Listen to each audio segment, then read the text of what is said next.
రండి దేవుని యొక్క వాక్యం నుండి బైబిల్ స్టడీలో ప్రవేశించే మునుపు కొన్ని మాటలు జ్ఞాపకం చేసుకుంటూ వద్దాం. ప్రకటన గ్రంథము 22వ అధ్యాయం. ప్రకటన గ్రంథము 22వ అధ్యాయము. మనం దేవుని యొక్క వాక్యాన్ని జాగ్రత్తగా గమనించినట్లయితే ప్రకటన గ్రంథము 22వ అధ్యాయము దేవుని యొక్క లేఖన భాగంలో చూసినట్లయితే 12వ వచనం. ప్రకటన గ్రంథం 22వ అధ్యాయం 12వ వచనం. ఇదిగో త్వరగా వచ్చుచున్నాను, వాని క్రియల చొప్పున ప్రతి వానికి ఇచ్చుటకు నేను సిద్ధపరిచిన జీతం నా యొద్ద ఉన్నాయి. కాబట్టి దేవుని యొక్క వాక్యాన్ని చూసినట్టయితే ఏమని రాబడుతుందంటే, ఇదిగో నేను త్వరగా వచ్చుచున్నాను, వాని క్రియల చొప్పున ప్రతి వానికి ఇచ్చుటకు నేను సిద్ధపరిచిన జీతం నా యొద్ద ఉందని ప్రభు మాట్లాడుతున్నాడు.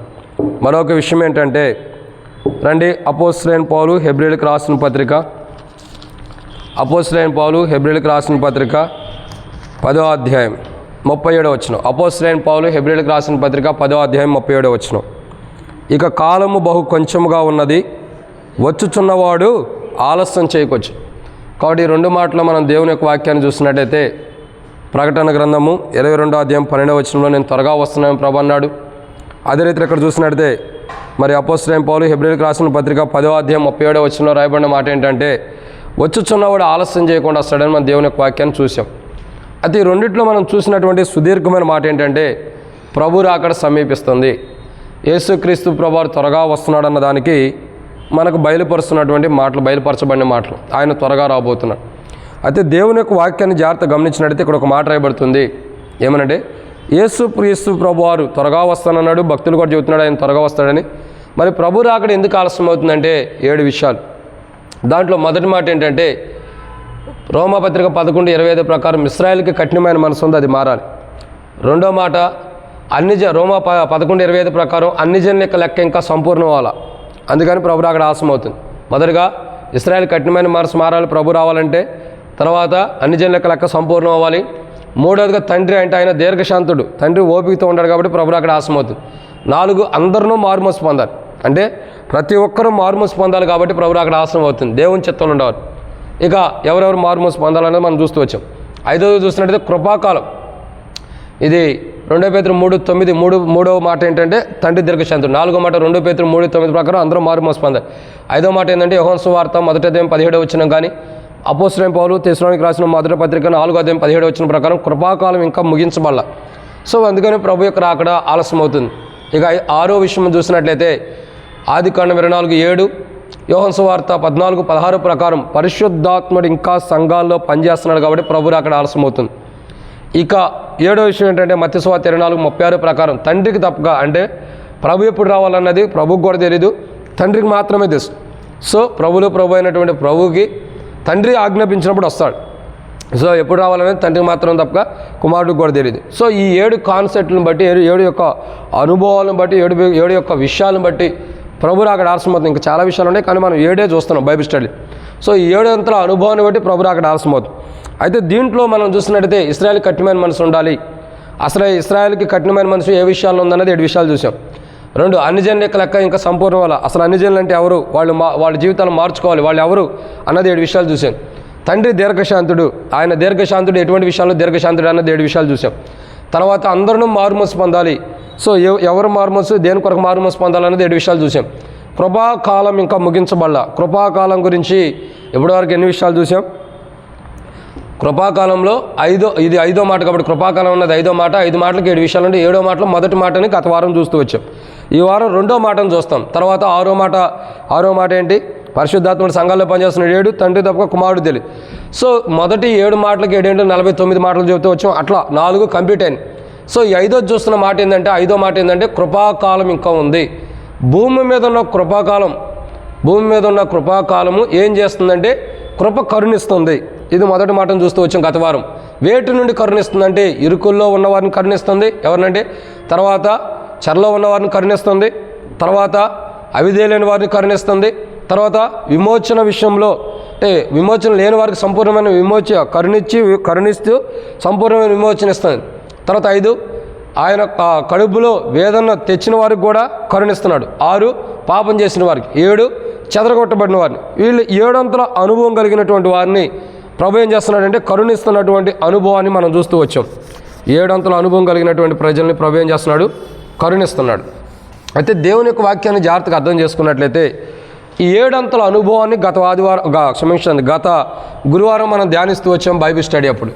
సో ఇప్పుడు మనం ధ్యానించేసేటువంటి మాట ఏంటంటే, ఇది 5వ మాటలో భూమి మీద ఉన్న కృపాకాలము ఏం చేస్తుంది.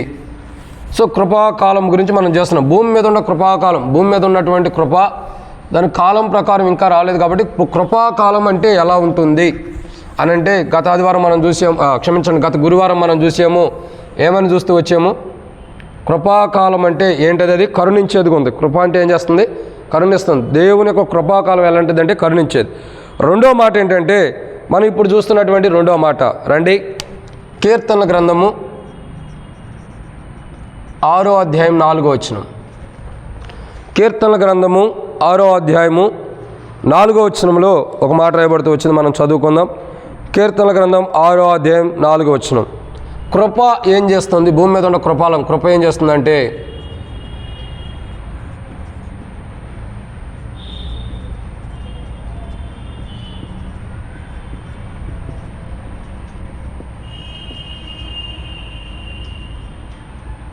సో ఇక్కడ మనం దేవుని యొక్క వాక్యాన్ని చూసినట్లయితే కృపాకాలము, కృప ఏం చేస్తుంది? మానవుడిని కరుణించేది ఉంటుంది. ఈ కృపాకాలం అంటే భూమి మీద ఉంటుంది. ఏం జరుగుతుందంటే మానవుడు చేసిన బలహీనత, మానవుడు ఉన్న పొరపాటును బట్టి కరుణించబడుతుంది. రెండోది కృపాకాలం భూమి మీద ఉండటం ద్వారా ఏం జరుగుతుందంటే, భూమి మీద ఉన్న కృపాకాలం ఏం చేస్తుంది, లేదా కృపాకాలం భూమి మీద ఇంకా కృపాకాలం ఉండటం ద్వారా ఏం జరుగుతుందంటే కృప మొట్టమొదటిగా కరుణించేది ఉంటుంది. తర్వాత ఈ కృప ఏం చేస్తుందంటే రక్షించేది ఉంటుంది. ఎక్కడ రాయబడుతూ వచ్చింది? కీర్తనల గ్రంథం 6వ అధ్యాయం 4వ వచనం. కీర్తనల గ్రంథము 6వ అధ్యాయం 4వ వచనం. యెహోవా తిరిగి రమ్ము, నన్ను విడిపింపుము. అది ఇక్కడ రాయబడినటువంటి ఒక మాట ఏంటంటే, కృప ఏం చేస్తుంది అని అంటే, ఈ కృపాకాలం మీద మనం ఉండాము. ఈ కృపాకాలం మీద కాదు, కృపాకాలంలో మనం నివసిస్తున్నాం. మనం నివసిస్తున్నటువంటి కృపాకాలం ఎలాంటిదంటే, మన బలహీనత ఉన్నప్పుడు, మనం చెదిరిపోయినప్పుడు మనం ఎట్లాంటి స్థితిలో ఉన్నా మన పైన కరుణ చూపిస్తుంది. రెండు, మనం ఉన్న కృపాకాలం ఎలాంటిది? ఈ కృపాకాలం ఎలాంటిదంటే మనల్ని రక్షించేది ఉంటుంది. అర్థమవుతుందండి? భూమి మీద కృపాకాలము ఎలాంటిది అని అంటే రక్షించేది ఉంటుంది. సో ఇక్కడ మనం అర్థం చేసుకోవాల్సిన విషయం ఏంటంటే,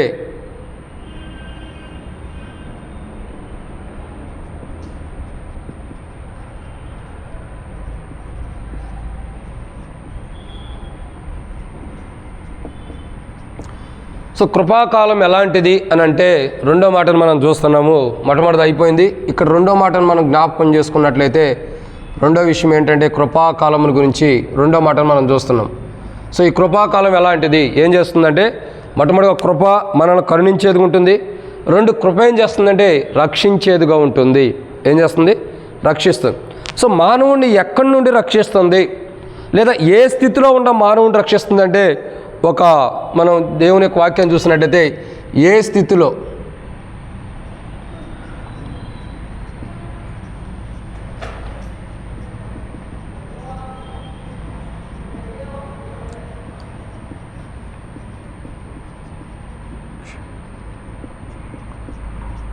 సో ఏ స్థితిలో ఉన్న మానవుని రక్షిస్తుందంటే 7 విషయాలు ఉన్నాయి. ఎన్ని ఉన్నాయి? 7 విషయాలు. ఏ స్థితిలో ఉన్న మానవుని రక్షిస్తుంది కృప? ఈ కృప రక్షించేది ఉంటుంది. ఇది కృపాకాలం కాబట్టి మనం రక్షించేది ఉంటుంది. ఈ కృప ఏ స్థితిలో ఉన్న వారిని రక్షిస్తుందంటే 7 విషయాలు ఉన్నాయి. వాటిని మనం ధ్యానించమనుపు ప్రభు నడిపింపు కలిగే చిన్న ప్రార్థన. మమ్మల్ని మిక్కిలికి ఎక్కువగా ప్రేమించిన ప్రియా పరలోకపు తండ్రి, పరిశుద్ధుడు అనే దేవా, మీకు స్తోత్రాలు. మీరు ఇచ్చిన కృపకై వందనాలు తండ్రి. పరలోకమందు ప్రేమ కలిగి మీరు నివసిస్తూ ఆ ప్రేమను మీ ప్రియకుమారుడు మా ప్రభును మా రక్షకుడైన ప్రభువైన యేసుక్రీస్తు ప్రభువారి ద్వారా మాకు కనపరిచినందుకు వందనాలు. ఆ ప్రేమను బట్టి మీకు స్తోత్రాలు చెల్లిస్తున్నాం. ఈ సమయంలో తండ్రి వాక్య భాగంలోకి వెళ్తున్న జ్ఞాపకం చేసుకోండి. నిలబడేవాడిని నేనైనా నిలబెట్టేది మీరు, మాట్లాడేవాడిని నేనైనా మాట్లాడించేది మీరు, మాలో ఆత్మనప్పటికీ ఆత్మను అభిషేకించేది మీరు. ప్రజలు మీ వారి వాక్యం మీద నేనైతే నిష్ప్రయోజకమైన వాడిని, దాసుడు యజమానుడి వైపు చూస్తున్నట్లు, దాసురాలు యజమానురాల వైపు చూస్తున్నట్లు మా కనులు మీ వైపు వీక్షిస్తుండగా మీరే సహాయం గురించి మహిమ పొందండి తండ్రి. నాతో మాతో మీరు మాట్లాడమని మీ దయగల హస్తములకు అప్పచెబుతున్నాక ప్రభావ మీ కృపను బట్టి మమ్మల్ని జ్ఞాపకం చేసుకుని బలపరచమని ప్రార్థన చేస్తూ మీ కృపా మహిమశ్వరని చెప్పిన మా ప్రతి ఒక్కరు తీర్చమని ప్రార్థన చేస్తున్నాం. ఈ దినం తండ్రి మరి యొక్క తండ్రి ప్రభు రాత్రికాల సమయంలో జరుగుతున్నటువంటి బైబిల్ స్టడీ అంతా దీవించి శత్రు సిగ్గు నీకు మహిమ తెచ్చుకోండి. వచ్చిన మీ ప్రజలను బట్టి స్తోత్రాలు. రావాల్సిన వారి తరబెట్టి తీసుకురండి. మధ్య మార్గంలో ఉన్న సకాలం నడిపించండి. ఆలస్యం అవుతున్న వారికి మరొక తరుణం రాకుండా ప్రభా అట్లాంటి ఆలస్యమయ్యే తరుణం రాకుండా టయానికి రావడానికి సాయం చేయండి. రాకోకుండా ఆలస్యంగా ఉంటున్న వారికి కూడా మారుమోసం దయచేయండి. అన్ని విషయాలు మీకు అప్పచెబుతూ బైబిల్ స్టడీ అంతా దీవించి శత్రు సిగ్గుని మైన్ తెచ్చుకొని పనులు బట్టి రాలేని వారికి కూడా మరొక తరుణం దయచేసి వారి పనులన్నీ సంపూర్తి చేసుకుని బైబిల్ స్టడీకి రావడానికి సాయం చేయండి. అన్ని విషయాలు మీకు అప్పచెబుతూ ముందున్న సమయం అంతా దీవించమని మీరు నడిపి కోరుకుంటే రాత్రి కాలసమని బైబిల్ స్టడీ అంతా దీవించమని ఈ వాక్యం ధ్యానిస్తానికి ప్రభావ మానవుని జ్ఞానం సరిపోదనుకుండా నీ జ్ఞానం అనుగ్రహించండి. తెరవబడిన ఆకాశం మాకు అనుగ్రహించి ఆకాశం ఇప్పి బట్టజానంతా విస్తారం నీ పరిశుద్ధాత్మను అభిషేకించండి. మాకు కది హో మాకు కది నీ కృపాసత్యం బట్టి నీ నామను మహిమ కలుగును గాక. నీ ప్రజల పక్షాన నీకున్న దయ చొప్పున దయతో జ్ఞాపకం చేసుకొని నాతో మీరు మాట్లాడమని మీ దయగల హస్తములకు అప్పచెబుతూ ముందున్న సమయం కొరకే సిద్ధపరిచి ప్రతి ఒక్కరు తీర్చమని దేవా కూర్చున్న వారికి నేను వాక్యం ధ్యానించడానికి వాక్యం బోధించడానికి జ్ఞానం కానుని ఒప్పుకుంటున్నా. నీ పరలోక జ్ఞానం అనుగ్రహించండి. పైన ఉన్న అభిషక్తిలో కింద ఉన్న అభిషక్తిని ఒకసారి జ్ఞాపకం చేసుకోండి. కలువరిశీల యొక్క రక్త ప్రోక్షణ కిందకు వస్తున్నాం. మీరు మీ యొక్క కలువరిశీలలో శత్రుపైన విజయాన్ని పొందిన రక్తాన్ని పైన ప్రోక్షించుకుంటూ మీ రక్త ప్రోక్షణ కిందకు వస్తే అంధకార శక్తులు బంధించి చీకటి శక్తులు బంధించి దేవా ఈ రోజు ఈ బైబిల్ స్టడీ అంతా దీవించి శత్రు సిగ్గునికి మేము తెచ్చుకోమని నాతో మాట్లాడి ప్రతి ఒక్కరు తీర్చమని ప్రభువైన యేసుక్రీస్తు నామం పేరటి శ్వాసంతో ప్రార్థిస్తున్నాం తండ్రి. ఆమేన్. ఆమేన్. కాబట్టి దేవుని యొక్క వాక్యాన్ని జాగ్రత్తగా గమనించినట్లయితే ఇక్కడ ఒక మాట రాయబడుతూ వచ్చింది. ఈ బైబిల్ స్టడీలో మనం చూసేటటువంటి మాట ఏంటంటే కృప కృప రక్షించేదిగా ఉంటుంది. ఏ స్థితిలో ఉన్న మానవుణ్ణి రక్షిస్తుంది కృప అంటే 7 విషయాలు చెప్పవచ్చు. సో దాంట్లో మొట్టమొదటి మాట ఏంటంటే కీర్తనల గ్రంథము 6వ అధ్యాయం. కీర్తనల గ్రంథము 6వ అధ్యాయము 7వ వచనం. కీర్తనల గ్రంథము 6వ అధ్యాయము 7వ వచనం. విచారము చేత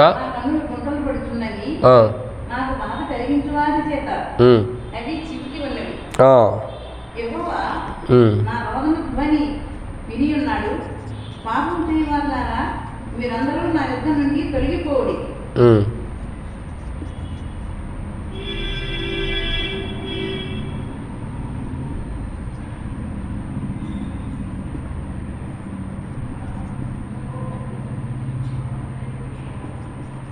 సో మొట్టమొదటి ఇక్కడ చూసినటువంటి మాట ఏంటంటే దేవుని యొక్క వాక్యము బైబిల్లో రాయబడిన మొదటి మాట ఏమని రాయబడుతుందంటే అంటే మనం చూసే దాంట్లో మొదటి మాట కీర్తనల గ్రంథం 6వ అధ్యాయంలో 7వ వచనంలో భక్తుడు అంటాడు, దావీదు అంటాడు కదా 4వ వచనంలో నీ కృపను బట్టి నన్ను రక్షించమంటాడు. సో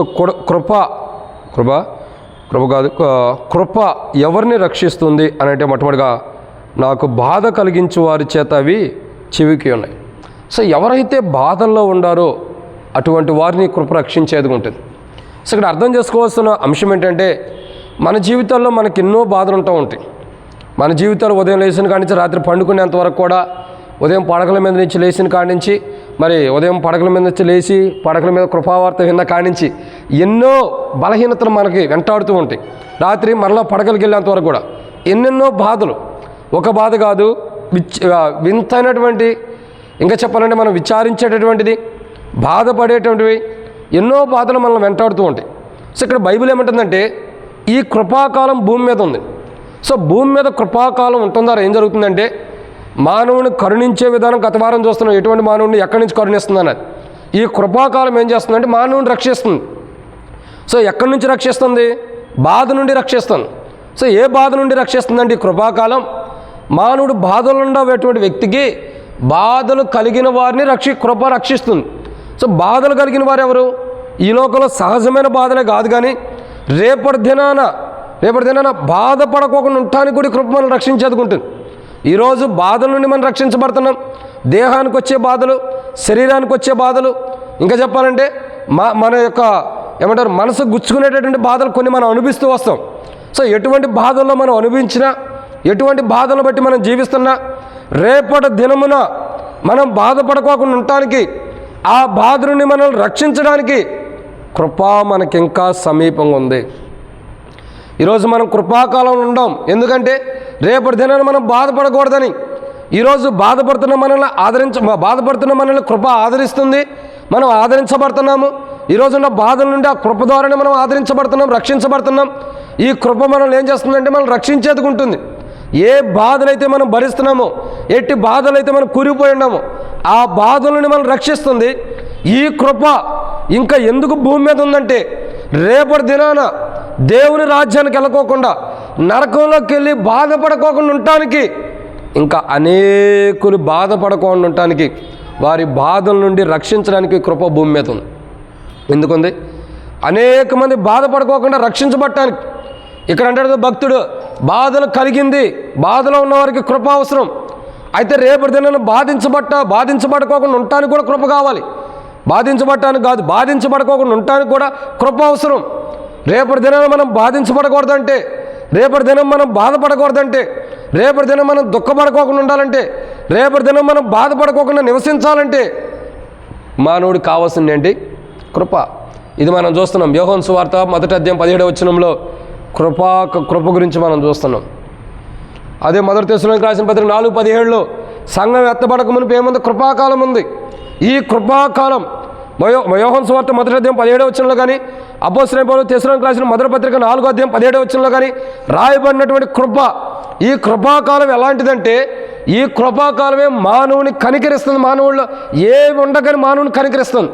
2, ఈ కృపాకాలం ఎలాంటిదంటే మానవుడికి కలిగిన బాధ నుండి తప్పిస్తుంది. ఇక్కడ రెండోసారి అంటే మన ఆత్మ కూడా బాధ లేకుండా రక్షిస్తుంది.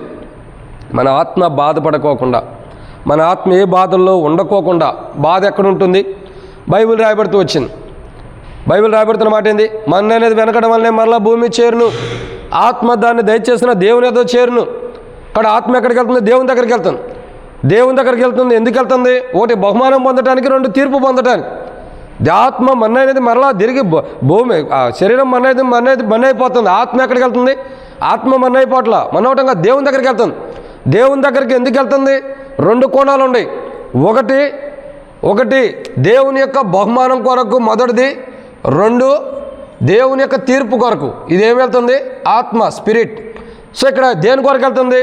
మొదటిది గిఫ్ట్, దేవుని ద్వారా వచ్చేది. 2 జడ్జిమెంట్. అంటే జడ్జిమెంట్ దేని కొరకు? తీర్పు కొరకు. దేని కొరకు అంటే తీర్పు కొరకు. ఈ తీర్పు దేని కొరకు? ఇక్కడ వచ్చేదేమో బహుమానం కొరకు వెళ్ళాలా, దేవుని ఆశీర్వాదాల కొరకు వెళ్ళాలా, ఇది నరకం కొరకు. సో మానవుని యొక్క జీవితంలో దేవుని దగ్గరికి ఎందుకు వెళ్తుందో ఆత్మ? 1 ఆశీర్వాదం పొందాలా, లేదంటే నరకానికి వెళ్ళాలి. సో నరకానికి వెళ్ళిన తర్వాత ఏముంటుంది? బైబిల్ అంటుంది కదా, అగ్ని ఆరదు. ఏం జరుగుతుంది? అగ్ని ఆరదు, పురుగు చావదు. అంటే అర్థమేంటి? మన ఆత్మను తీసుకెళ్ళి నరకంలో పడవేసినప్పుడు అది కాలిపోవటం అనేది అసంభవం. ఏమవుతుంది? కాలిపోవటం అనేది యుగాలు కూడా ఏమవ్వాలా? కాలిపోతూనే ఉండాలి. సో అక్కడ బాధపడుకోకుండా, మన ఆత్మ నరకంలో బాధపడుకోకుండా ఆత్మని ఇక్కడ సిద్ధపరచుకోవడం కొరకు ఇంకా దేవుడు తన కృపాకాలాన్ని మనకు అనుగ్రహిస్తున్నాడు. చాలామంది క్రైస్తవులకు తెలియనటువంటి విషయం ఏంటి తెలుసా?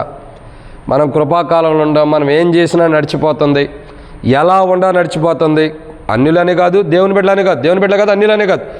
చాలామంది ఏమనుకుంటున్నారంటే ఇక టైం ఉంది అనుకుంటున్నాం. కృపాకాలం మనకు ఎందుకు ఇవ్వబడుతుంది తెలుసా? మనం ఏ పిచ్చి పని చేసినా, ఏ తిక్క పని చేసినా, ఏ చెడ్డ పని చేసినా, ఏ అసభ్యకరమైన పనులు చేస్తున్నా, ఇటువంటి దారుణమైన పనులు చేస్తున్నా, కృపాకాలం ఎందుకు భూమి మీద ఉంది? ఎందుకు కృపాకాలంలో మనం నివసిస్తున్నామంటే మనం ఇప్పుడు బాధించబడిన మనం రక్షించబడుతున్నాము. అదే రీతిలో ఒక దినాన మన ఆత్మ కూడా బాధించబడుకోకుండా రక్షించబడటం కొరకు, మన ఆత్మ బాధించబడుకోకుండా రక్షించబడటం కొరకు కృపాకాలం ఇంకా భూమి మీద ఉంది. ఎందుకుంది? మన ఆత్మ ఇక్కడ బాధించబడుతున్న మనకి బాధ నుండి నివారణ అవుతుంది. రేపటి దినాన నరకంలో మన ఆత్మ బాధించబడుకోకుండా ఉండటం కొరకు కృపాకాలం ఇక్కడే భూమి మీద ఉంది. ఓ డౌట్ రావచ్చు, రేపటి దినాన నరకంలో ఆత్మ బాధించబడుకోకుండా ఉండడానికి ఇప్పుడు భూమి మీద ఉన్న కృపాకాలానికి సంబంధం ఏందని మనం అనుకోవచ్చు. రెండింటికి సంబంధం ఏంటి? ఇప్పుడు నరకంలో కృపాకాలం ఉందా? కృప ఉందా? లేదు. కృప ఎప్పుడు ఉంది? భూమి మీద ఉన్నంత వరకే. సో కృపాకాలం పోయిన తర్వాత ప్రభు వచ్చేస్తే కృపాకాలం కూడా వెళ్ళిపోయింది. భూమి మీద మనం ఉన్నంత వరకు, లేదా ప్రభు వచ్చేంతవరకు. సో మనం ఉన్నంత వరకు కాదు, కానీ ప్రభు వచ్చేంతవరకు కృపాకాలం ఉంది. సో నరకంలో కృపాకాలం ఉందా? లేదు. ఎందుకు లేదు? కృపాకాలం ఉంటే నరకంలో ఉండేవాడు కూడా కాపాడబడతాడు కదా, నరకంలో ఉండేవాడు కూడా క్షమించబడతాడు కదా. మరి అక్కడ కృపాకాలం లేదు. ఇక్కడ అర్థం చేసుకోవాల్సిన విషయం ఏంటి? భూమి మీద ఎందుకు కృపాకాలం మానవుడికి ఇస్తున్నాడంటే ఇక్కడ బాధల నుంచి మానవుడు రక్షించబడుతున్నాడు. రేపటి దినాన మానవుని యొక్క ఆత్మ కూడా నరకంలో బాధపడకుండా ఉండటానికి ఇక్కడ భూమి మీద కృపాకాలం అనేది మనకు ఇవ్వబడుతూ వచ్చింది. ఎందుకు ఇవ్వబడుతుందంటే మన ఆత్మను సరి చేసుకోవడానికి. రేపటి దినాన బాధపడేటట్టు మన ఆత్మ సిద్ధపడుతుందా? రేపటి దినాన దుఃఖపడేటట్టు మన ఆత్మ సిద్ధపడుతుందా? రేపటి దినాన దుఃఖంతో అక్కడ కూర్చొని నరకంలో ఏడ్చేటట్టు మన ఆత్మ సిద్ధపడుతుందా? లేదా దేవుని రాజ్యం కొరకు అంటే బాధించబడే స్థలం కొరకు మన ఆత్మ సిద్ధపడుతుందా, లేదా దేవుని రాజ్యం కొరకు సిద్ధపడుతుందా? బాధించబడే స్థలం కొరకు మన ఆత్మ సిద్ధపడుతుంటే ఆత్మని బాధించబడే స్థితి నుండి తప్పించి దేవుని రాజ్యానికి తీసుకెళ్ళటానికి భూమి మీద సమయం దేవుడు ఇస్తున్నాడు. అదే కృపాకాలం. భూమి మీద సమయం ఇస్తున్నాడు దేవుడు. ఎందుకు ఈ కృపాకాలం అని అంటామంటే దేవుడిచ్చే సమయం ఇది. మన ఆత్మ మన బలహీనతను బట్టి నరకానికి వెళ్ళి మనల్ని బాధించకూడదు. ఒకడు బాధపడుతున్నాడు నరకంలో ఉండి, ఏమంటున్నాడు? తండ్రివైన అబ్రహామా, నీ కుడి పార్శ్వంలో లాజరు యొక్క బొటన వేలు తీసుకుని ఏం చేయమంటాడు? నీటిలో ముంచి అక్కడొకటి ముంచి ఒక నీటి చుక్క నా నాలుగు మీద ఏమంటున్నాడు? ఆడుండి ఏడుస్తున్నాడు, అక్కడుండి బాధపడుతున్నాడు నరకంలో ఉండి. ఎందుకు బాధపడుతున్నాడు? ఎందుకు నరకంలో ఉండి బాధపడుతున్నాడు అంటే ఇక్కడ అర్థం చేసుకోవాల్సిన సన్నివేశం ఏంటంటే, నరకంలోకి వెళ్ళి బాధపడటానికి గల కారణం ఏంటంటే ఆ వ్యక్తి యొక్క జీవితంలో, ఆ వ్యక్తి యొక్క విశ్వాస జీవితంలో, తన యొక్క విశ్వాస జీవితం కాదు, ఆ వ్యక్తి యొక్క జీవితం, విశ్వాస జీవితం అంటాం లేదు, ఆ వ్యక్తి యొక్క జీవితంలో భూమి మీద ఉన్నప్పుడు తన ఆత్మ బాధించబడకుండా ఉండటానికి దేవుడిచ్చిన కృపాకాలాన్ని సద్వినియోగపరచుకోలేదు. ఈరోజు ఎంతోమంది క్రైస్తవులు దేవుని ప్రజలు అనబడుతున్నవారు, దేవుని బిడ్డలు అనబడుతున్నవారు, దేవుని సన్నిధి అంటే లెక్కలేని జీవితాన్ని జీవించే వాళ్ళు ఉంటారు.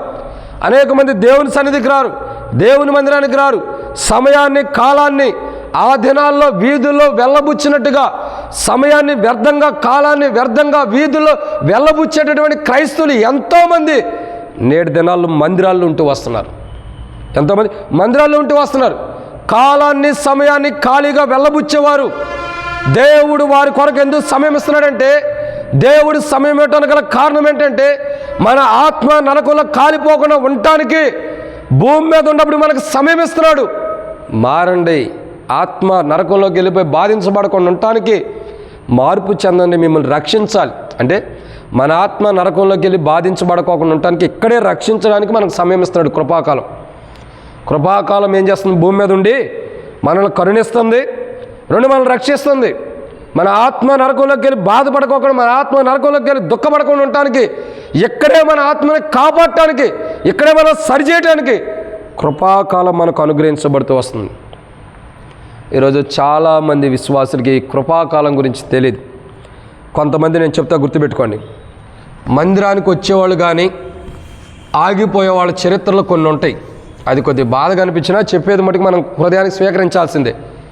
ఒకటి, ఫస్ట్ సేవకుడు కొరకు వస్తారు. 2 బిలీవర్స్ కొరకు వస్తారు, విశ్వాసుల కొరకు. 3 స్నేహితుల కొరకు వస్తారు. ఎవరి కొరకు? స్నేహితులు ఏమంటారని ఇంగ్లీష్లో? ఫ్రెండ్స్, రైట్, ఫ్రెండ్స్ కొరకు వస్తారు. 4 ప్రజలు చూడాలని. ఎవరు? ప్రజలు చూడాలని. 5 ఎందుకు మందిరానికి వస్తారు? టేబుల్ కొరకు. 6 దేనికి వస్తున్నారు? 6వదిగా మందిరానికి దేనికి వస్తారు? మనకు కలిగిన వాటిని అక్కడ చూపించుకోవడానికి. ఏముండయో ఆశీర్వాదాలు ఏమంటారని ఇంగ్లీష్లో? Blessings, right, blessings. సో ఇవే కాదు, ఇంకో మాట కూడా చెప్పవచ్చు. 7 పాయింట్లు ఉన్నాయి కాబట్టి 7వ మాట కూడా చెప్పచ్చు.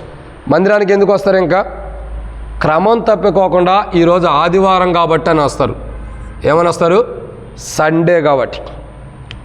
ఇటువంటి వారి జీవితాల్లో సేవకుడి కోసం వచ్చేవాళ్ళు కొంతమంది ఉంటారు, విశ్వాసుల కొరకు వచ్చేవాళ్ళు కొంతమంది ఉంటారు, ఫ్రెండ్స్ కొరకు వచ్చేవాళ్ళు కొంతమంది ఉంటారు, ఇంకేం చెప్పవచ్చు, ప్రజల కొరకు వచ్చేవాళ్ళు కొంతమంది ఉంటారు, బల్ల కొరకు, ఆరాధన కొరకు వచ్చేవాళ్ళు కొంతమంది ఉంటారు, ఇంకా ఇక్కడ మనం ఆశీర్వాదాల కొరకు వచ్చేవాళ్ళు కొంతమంది ఉంటారు, సండే ఆదివారం కొరకు వచ్చేవాళ్ళు ఉంటారు. అంతేగాని మన ఆత్మ నరకంలో బాధపడకూడదు అని 100% వచ్చేవాళ్ళు కష్టం. 0.1% కూడా ఉంటారు. చెప్పేది అర్థమైందండి? 0.1% కూడా లేరు. పాయింట్ పెట్టింది అందుకే. ఎందుకు? పాయింట్ పెట్టుకున్న పాయింట్ పక్కన పాయింట్ పెట్టి 0 పెట్టి 1 పెట్టినా కానీ ఉపయోగం లేదు. ఎందుకంటే అందరూ వచ్చేది దీనికే. ఇదిగా వాస్తవే కదా? వచ్చేది సేవకుడి కొరకు, బిలీవర్స్ కొరకు, విశ్వాసుల కొరకు, ఫ్రెండ్స్ కొరకు, దేవుని ప్రజలతో పాటు ఉండటానికి, ఆరాధన బల్ల కొరకు, ఆశీర్వాదాల కొరకు. ఆదివారం వచ్చింది ఆరాధనకి వెళ్ళాలి. వీటిలో ఇంకా కొన్ని కూర్చోవచ్చు, చర్చ్ ప్రేయర్స్, సంఘ ప్రార్థన, బైబిల్ స్టడీ. వీటి కొరకు వస్తారు మనుషులు. వస్తే దేనికి వస్తున్నారు? దీని కొరకే మనం అందరం వచ్చేది. అసలు వీటిని కూడా ఎగ్గొట్టే కొంతమంది బ్యాచ్ ఉంటారు. వీళ్ళు ఇంకా డిఫరెంట్. వీళ్ళేంటి? నాకు అవసరం లేదనేటువంటి వారు. వీళ్ళు ఎలాంటి వారు అంటే ఆదివారమే తమ అవసరతలు తీర్చుకోవడానికి వచ్చేవాళ్ళు. సండే రోజు హెల్పింగ్ దేవుని యొక్క అవసరతల కొరకు కావాలి, సహాయం కొరకు వచ్చేవాళ్ళు. సండే రోజు వచ్చేవాళ్ళు కొంతమంది ఉంటారు. ఇటువంటి వాళ్ళ చరిత్ర ఏంటంటే మనుషుల కోసమో, విశ్వాసుల కోసమో, ఫ్రెండ్స్ కోసమో, ప్రజల కోసమో, సేవకుల కోసమో, ఆరాధన కోసమో, ఆశీర్వాదం కోసమో, లేదా ఆదివారంలో రాకూడదు. వచ్చేవాడు ఎందుకు రావాలి? కృపాకాలం ఎందుకు ఇస్తున్నాడు భూమి మీద? భూమి మీద మనం నివసిస్తున్నప్పుడు కృపాకాలం ఎందుకు ఇస్తున్నాడంటే ఈ చర్చి పేరు బైబిల్ స్టడీ అనే కాదు, ఇవన్నీ కాదు. ఎందుకు కృపాకాలం ఇస్తున్నాడు? ఎందుకు మనకు సమయం ఇస్తున్నాడు? ఈ కృపాకాలంలో మనం ఎందుకు సజీవుడిగా ఉంచాడంటే మన ఆత్మ నరకంలో బాధపడకోకుండా రక్షించడానికి ఈ కృపాకాలంలో మనం ఉంచాడు. కానీ ప్రజలు ఎలా ఉండదు తెలుసా? ఇక చెప్పుకుంటా పోతే సిగ్గుపడే చాలా విషయాలు ఉంటాయి. కానీ దేని కొరకు మనం అధ్యక్షులుగా నియమించాడు దేవుడు? ఏ పని చేయటానికి, ఏ పని కొరకు దేవుడు మనం నియమించాడు? మన పని ఏంటి? మనం ఏంటంటే ఆత్మని రక్షించుకోవాలి. మన ఆత్మ నరకంలోకి వెళ్ళకుండా కాపాడుకోవడానికి మనం రక్షించుకోవాలి. అది మన బాధ్యత, అది మన పని. కానీ నేడు దినాల్లో విశ్వాసులు ఎలా ఉండారంటే అవి వదిలిపెట్టి పనికి మళ్ళీ చెత్త మీద పడిపోతారు. డబ్బు, ఆస్తి, ధనము, పేర్లు, ప్రఖ్యాతులే. కొంతమంది ఉంటారు మందిరానికి వచ్చేవాళ్ళు కూడా ఉంటారు. ఎందుకు వస్తారు? కొంతమంది ఏమో ఆ దేవుని కొరకు వస్తారు, కొంతమంది ఏమో డబ్బుల కోసం వచ్చేవాళ్ళు ఉంటారు. కొంతమంది మందిరానికి చూస్తే ఆదివారమే వస్తారు కొంతమంది, ఎందుకో డబ్బులు కౌంట్ చేసుకోవడానికి. మిగతా రోజుల్లో రారు. ఎందుకు రారంటే మేము బిజీ, మాకు పనులు ఉన్నాయి. ఆ రోజు కూడా బిజీ ఉండొచ్చు కదా, ఈరోజు ఎందుకు బిజీ లేదు? ఎందుకంటే ఏదో ఒకటి దానికోసం వస్తాం అంతే. అరే బైబిల్ చెబుతున్న మాట ఏంటి తెలుసా? ఆత్మ రక్షించుకోవాలి. ఈ యొక్క విషయాల్లో కాదు కూరుకుపోవాల్సింది. మన ఆత్మ ఎంతవరకు బాధపడుకోకుండా ఉండాలి. దేవుడి కృపాకాలం ఎందుకు ఇచ్చాడు? ఈ ఆదివారం లేదా ఈ గురువారం ఎందుకు ఇచ్చాడు? ఈ బైబిల్ స్టడీలో సంఘ ప్రార్థనలు ఎందుకు ఇస్తున్నాడు? ఈరోజు మనం ఎందుకు సజీవులుగా ఉండాం? ఈరోజు బ్రతికుండి కృపాకాలంలో ఎందుకు ఉన్నామంటే మనం బాధించబడకూడదు, మన ఆత్మ కూడా బాధపడకూడదు. ఆత్మని రక్షించడానికి కృపాకాలం దేవుడు ఇస్తున్నాడు. కృపాకాలం ఏం చేస్తుంది? మానవుడు రక్షిస్తుంది. ఎక్కడి నుంచి? బాధపడుతున్న మానవుడిని. రేపటి దినం మనం బాధపడకూడదని, ఇక్కడ బాధపడిన మనం రేపటి దినం నరకంలో బాధపడకూడదని మన ఆత్మని రక్షించడానికి దేవుడు సమయం ఇస్తున్నాడు. కానీ ప్రజలు మందిరానికి ఎందుకు వస్తారంటే ఆత్మ నరకంలో బాధించబడకుండా ఉండటానికి, కాపాడుకోవడానికి రావట్లా. సేవకుల కొరకు, ఇంకా తోటి విశ్వాసుల కొరకు, ఫ్రెండ్స్ కొరకు, ప్రజల కొరకు, ఇంకా చెప్పాలంటే ఆరాధన బల్ల కొరకు, ఆశీర్వాదాల కొరకు, ఏదో ఆదివారం అని దీని కొరకే వచ్చేది మందిరానికి. లేదా దేవుని మందిరంలో ఏదైనా బాధ్యతలు అప్పచెప్తే అవి చేయడానికే మనం వస్తాం. అవి చేసేది కూడా సరిగ్గా చేస్తాం. అప్పచెప్పిన బాధ్యత అది 100% చేయలేం. దాంట్లో కూడా ఏదో లోపం ఉండేది. ఇవన్నీ పెట్టుకుని మనం నరకంలో కాలిపోతాం. అలా బాధపడకూడదనే ఏవేవి దేవుడు అనుగ్రహించా చేయలేనప్పుడు తప్పుకుని ప్రభు ఇది నీ దగ్గరికి నేను సిద్ధపడాలని దేవుని రాజ్యం కొరకు సిద్ధపడటానికి మన ఆత్మ నరకంలో కాలిపోకుండా అక్కడ బాధపడకుండా ఉండటానికి కృపాకాలంలో ఇంకా మనం బ్రతికున్నాం. ఈ కృపాకాలంలో ఇంకా మనం ఉన్నామంటే మన ఆత్మ నరకానికి వెళ్ళిపోయి కాలిపోకుండా ఉండటానికి మనం బ్రతికున్నాం. అది దేవుడు సరి చేసుకోమని ఇస్తున్నాడు సమయం. బ్రతికుంటాం కారణం ఏంటి? సరి చేసుకోమని. ఏవేవో పనుల్లో నువ్వు కూరుకుపోయి కాదు, పనికి మాలిన చెత్తలో కూరుకుపోయి కాదు, నీ ఆత్మను నువ్వు కాపాడుకో. కొంతమంది ఉంటారు ఏ పని ఉండదు, పనికి మాలి పనులే, ముసలమ్మ ముచ్చట్లు, ఎందుకు పనికిరావు. గంటలు పెడతారు. మందిరంలో కూర్చోమను అరగంట టైం అయితే చాలు, ఇక ముఖాలు మార్చేసుకుంటారు, దుఃఖపడతారు, బాధపడతా ఉంటారు. ఎప్పుడు ముగిస్తాడరా అని ఎదురు చూసేవాళ్ళు అంటారు.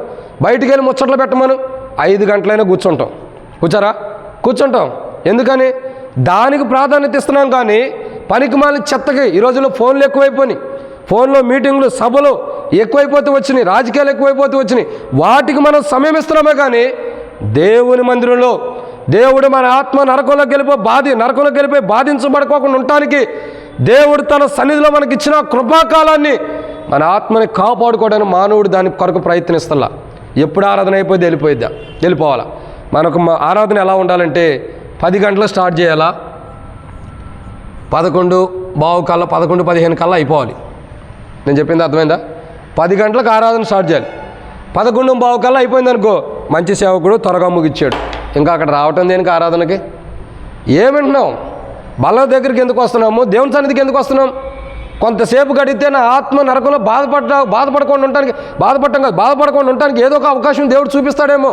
ఏదో ఒక మార్గం చూపిస్తాడేమో, ఏదో ఒక వాక్యం ద్వారా నాతో మాట్లాడతాడేమో, నా ఆత్మ నరకంలో కాలిపోకుండా దేవుడు కాపాడటానికి ఏదో ఒక వాక్యం వెలుగులో నన్ను నాతో మాట్లాడిన సరిచేస్తాడేమోనని దేవుని సన్నిధికి రావాలి. మనం సమయం చూసుకుని ఎప్పుడు అయిపోదామా, ఎప్పుడు వెళ్దామని చూసుకోవడానికి కాదు. చాలామందికి అర్థం కాని విషయం ఏంటంటే ఆత్మ నరకంలో బాధించబడకుండా ఉండటానికి, ఇప్పుడు మనుషుల చేత మనం బాధించబడినా అనేక మందిని బాధిస్తారు. ఎవరు బాధించుకొని ఉంటారు? అందరూ బాధించేవాళ్ళే. మన చుట్టూ మనకు బాధించేవాళ్ళు ఉంటారు. బాధించేవాళ్ళ మధ్యలో ఉండా దేవుడు రక్షిస్తున్నాడు. ఇక్కడ బాధించబడే వాళ్ళు ఎవరైతే బాధిస్తున్నారో వారి మధ్య నుంచి రక్షిస్తున్నాడు. రేపటి దినం మన ఆత్మ నరకంలో బాధించబడుకోకుండా ఉండటానికి కూడా సరి చేసుకోవడానికి, ఇక్కడ బలహీనత నుండి సరి చేసుకోవడానికి కూడా ఇంకా సమయం ఇస్తున్నాడు కృపాకాలం నుంచి. ఈ కృపాకాలం మనకు లేకపోతే మనం చేసిన తప్పులు బట్టి నరకంలో బాధించబడతాం. అలా బాధించబడకూడదని భూమి మీద ఉన్నప్పుడే సమయం ఇస్తున్నాడు. ఇది మొదటి మాట. ఇక రెండో విషయాన్ని చూద్దామండి. ఇది మొదటి మాట. రెండో విషయాన్ని చూసినట్టయితే ఏ స్థితిలో ఉన్న వారిని రక్షిస్తున్న కృప మనం చూస్తున్నాం. కృపాకాలం ఎలాంటిది అని అంటే కరుణించేది మొట్టమొదటి, రెండోది రక్షించేది ఉంటుంది. ఈ కృపాకాలం ఏం చేస్తుంది? మనం రక్షిస్తుంది. సో రక్షించేది ఎలాంటి స్థితిలో ఉన్న మానవుని కృప రక్షిస్తుందంటే 7 విషయాలు ఉన్నాయి. దాంట్లో మొదటి మాట ఏమని రాయబడుతూ వచ్చింది? కీర్తనల గ్రంథము 6వ అధ్యాయం 7వ వచనం ప్రకారం కృప ఎవరిని రక్షిస్తుంది? ఏ స్థితిలో ఉన్న వారిని రక్షిస్తుంది? బాధపడిన వారిని ఇక్కడ రక్షిస్తుంది. ఇంకా రేపటి దినాన్ని నరకంలో మనం బాధించబడకుండా ఉండటానికి మనకు సమయం కూడా ఇస్తుంది. అలా నరకంలో కాలిపోకుండా బాధించబడకుండా ఉండటానికి సరి చేసుకోవడానికి. ఇది మొదటిది. 2 కృపాకాలం మనకు ఉండటం ద్వారా ఏ స్థితిలో ఉన్న వారిని కృప రక్షిస్తుంది. మొదటి వరకు బాధపడే వారిని రేపటి దినం బాధపడకుండా ఉండటానికి కూడా కృప సమయం ఇస్తుంది. 2 కీర్తనల గ్రంథం 6వ అధ్యాయం 6వ వచనం. కీర్తనల గ్రంథము 6వ అధ్యాయం 6వ వచనం. కీర్తనల గ్రంథము 6వ అధ్యాయం 6వ వచనం.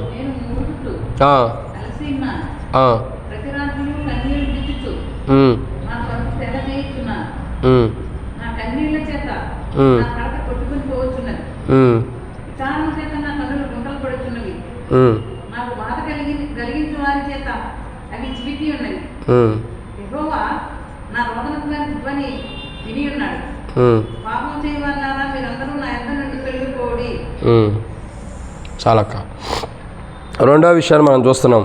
కృప ఏం చేస్తుంది అని అంటే కీర్తన గ్రంథం 6వ అధ్యాయం 6వ వచనం. కృప రక్షించేది ఉంటుంది.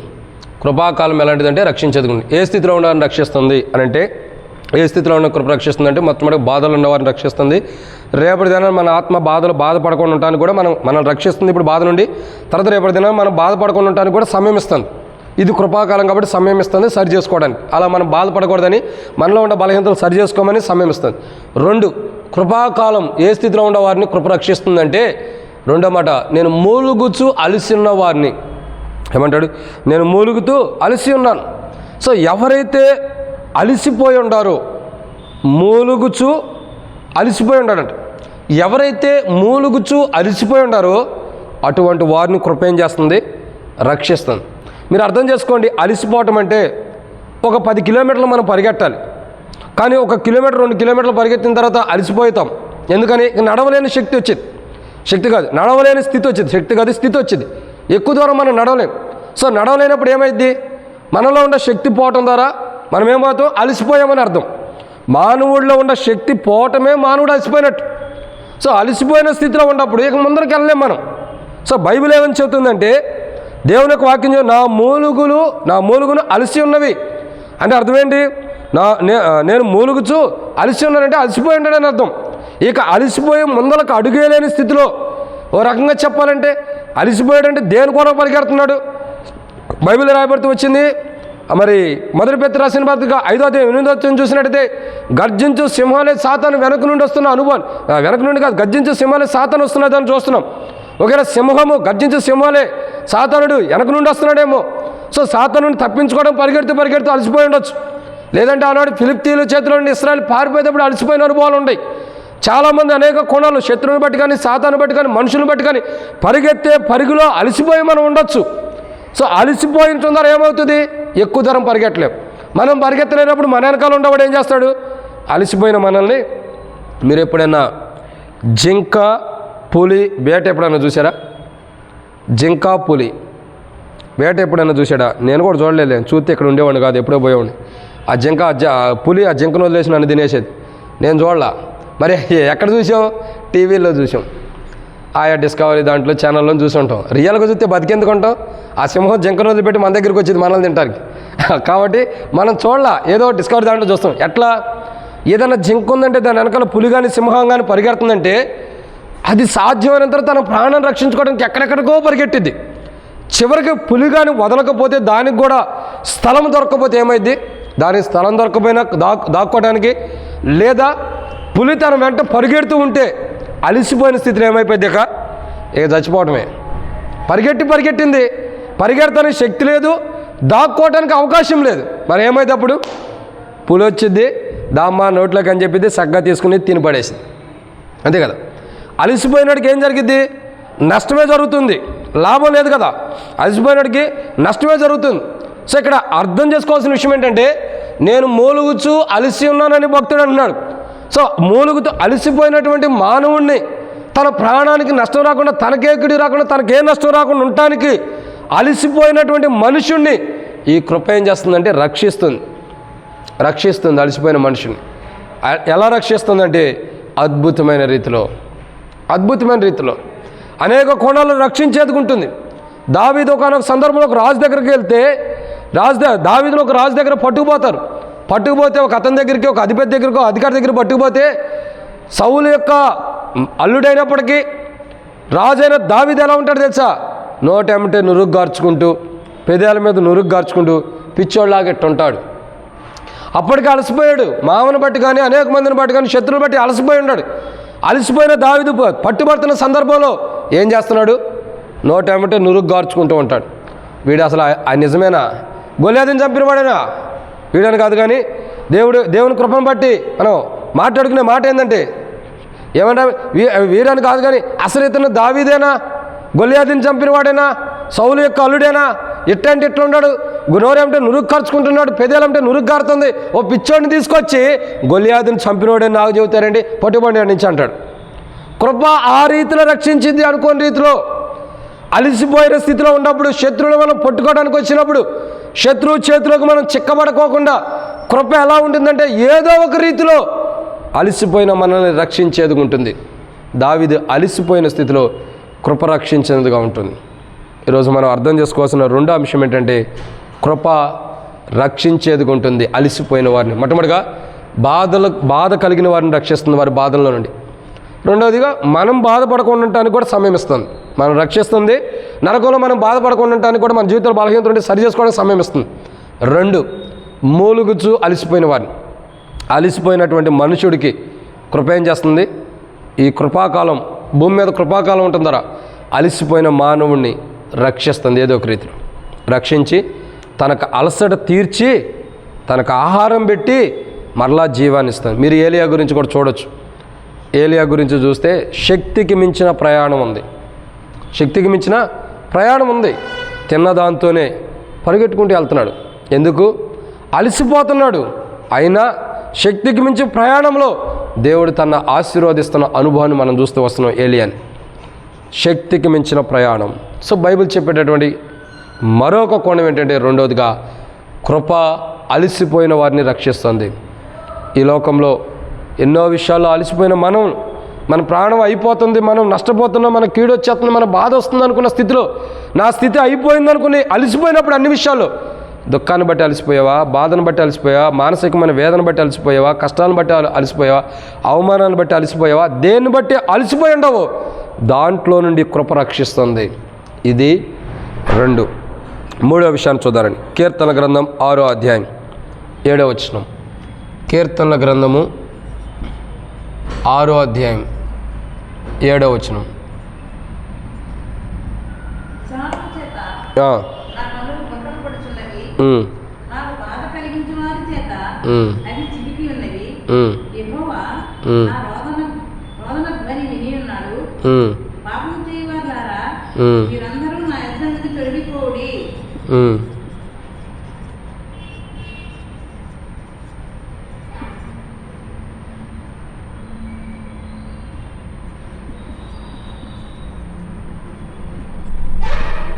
సో ఇక్కడ మనం చూస్తున్నటువంటి మూడో మాట ఏంటంటే కృప రక్షించేది ఉంటుంది.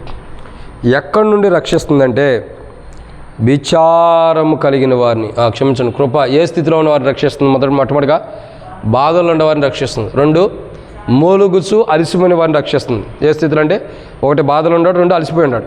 3వదిగా చూసినట్టయితే విచారం కలిగినటువంటి వారిని. ఎలాంటి వారిని? విచారం.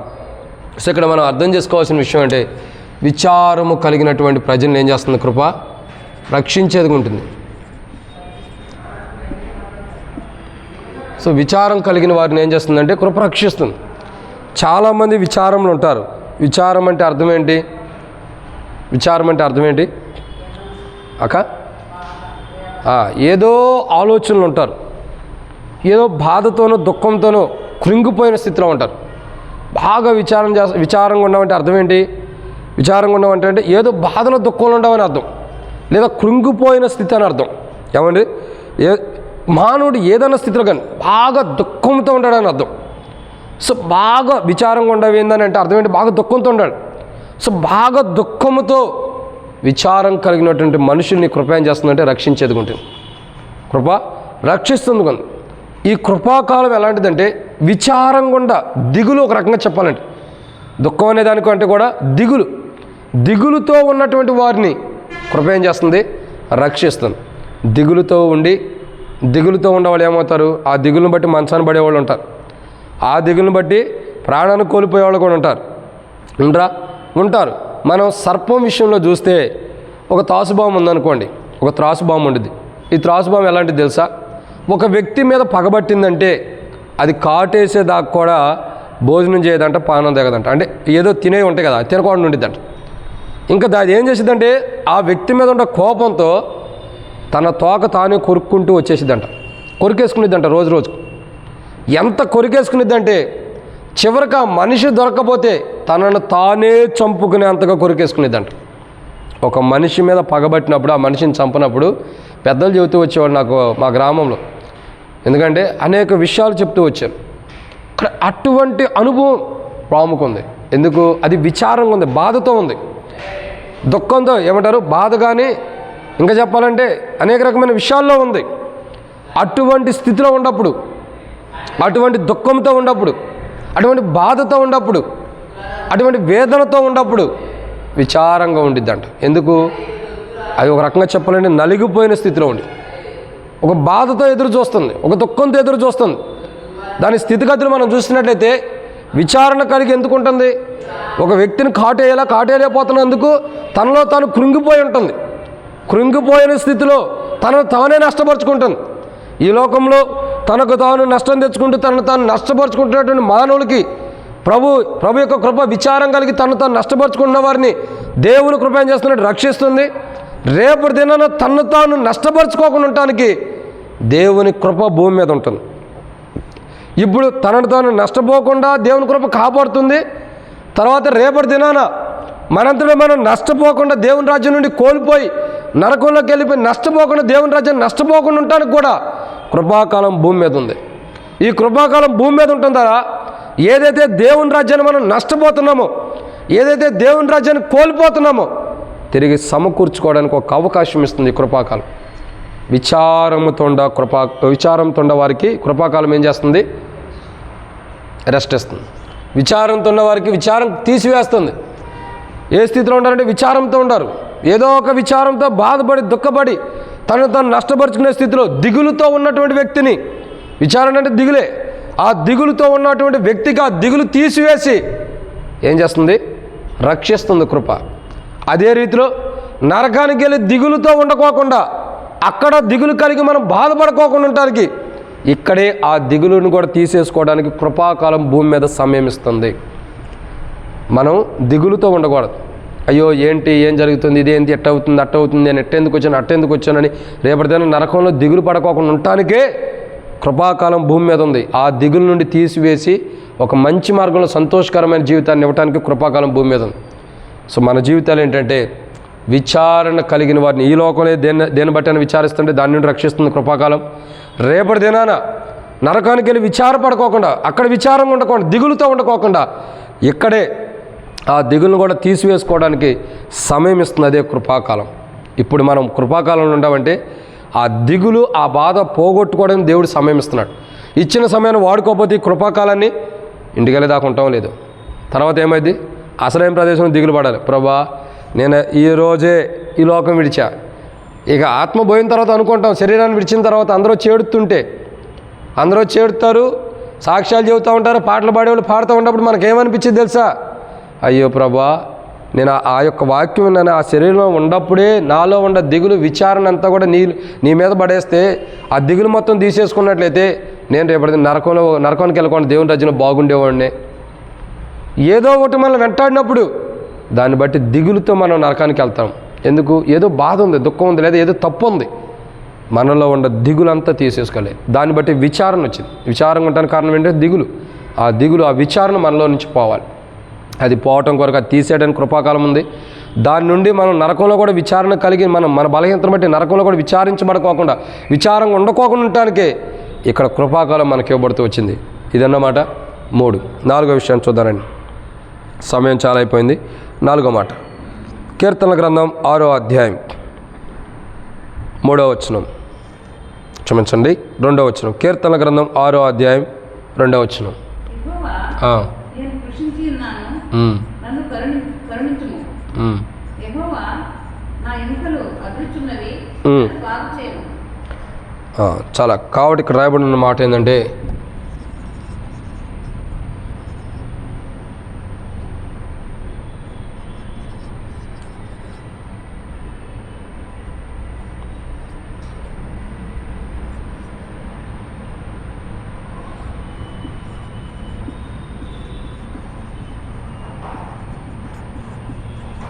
ఇక్కడ అర్థం చేసుకోవాల్సిన మరొక మాట ఏంటంటే, ఎవరిని కృప రక్షిస్తుంది అని అంటే 4వ మాట, బాగుగా లేనటువంటి వారిని. ఎవరిని? బాగుగా. ఇక్కడ అర్థం చేసుకోవాల్సిన విషయం ఏంటంటే, ఏమంటాడు? మనం చూసినట్టయితే నన్ను బాగు చేయము అంటున్నాడు. అంటే అర్థం ఏంటి? బాగుగా లేడని అర్థం. నన్ను బాగు చేయమంటున్నాడు అంటే అర్థం ఏంటి? బాగుగా ఉంటే బాగు చేయమని అడుగుతాడా? ఇప్పుడు చెప్పండి, గ్యాస్ లేదు, అదే రీతిలో మనం మెడికల్ షాప్కి వెళ్ళిన గ్యాస్ ట్యాబ్లెట్ అని అడుగుతామా? మన భాషలో చెప్పమంటారా? షుగర్ ఉంది, షాప్ కాడికి వెళ్ళి నాకు షుగర్ ట్యాబ్లెట్లు కావాలని అడుగుతామా? షుగర్ లేనప్పుడు షుగర్ ట్యాబ్లెట్ కావాలంటామా? షుగర్ ఉంటేనే షుగర్ ట్యాబ్లెట్ అడుగుతాం, షుగర్ లేకపోయినా వేసుకుంటామా? అప్పుడు ఇంకా ఎక్కువ ఇది వచ్చింది అని ఏం చేస్తాం? అడగం. ఏ బలహీనత ఉందో దాన్ని బట్టి వెళ్ళి అడుగుతాం.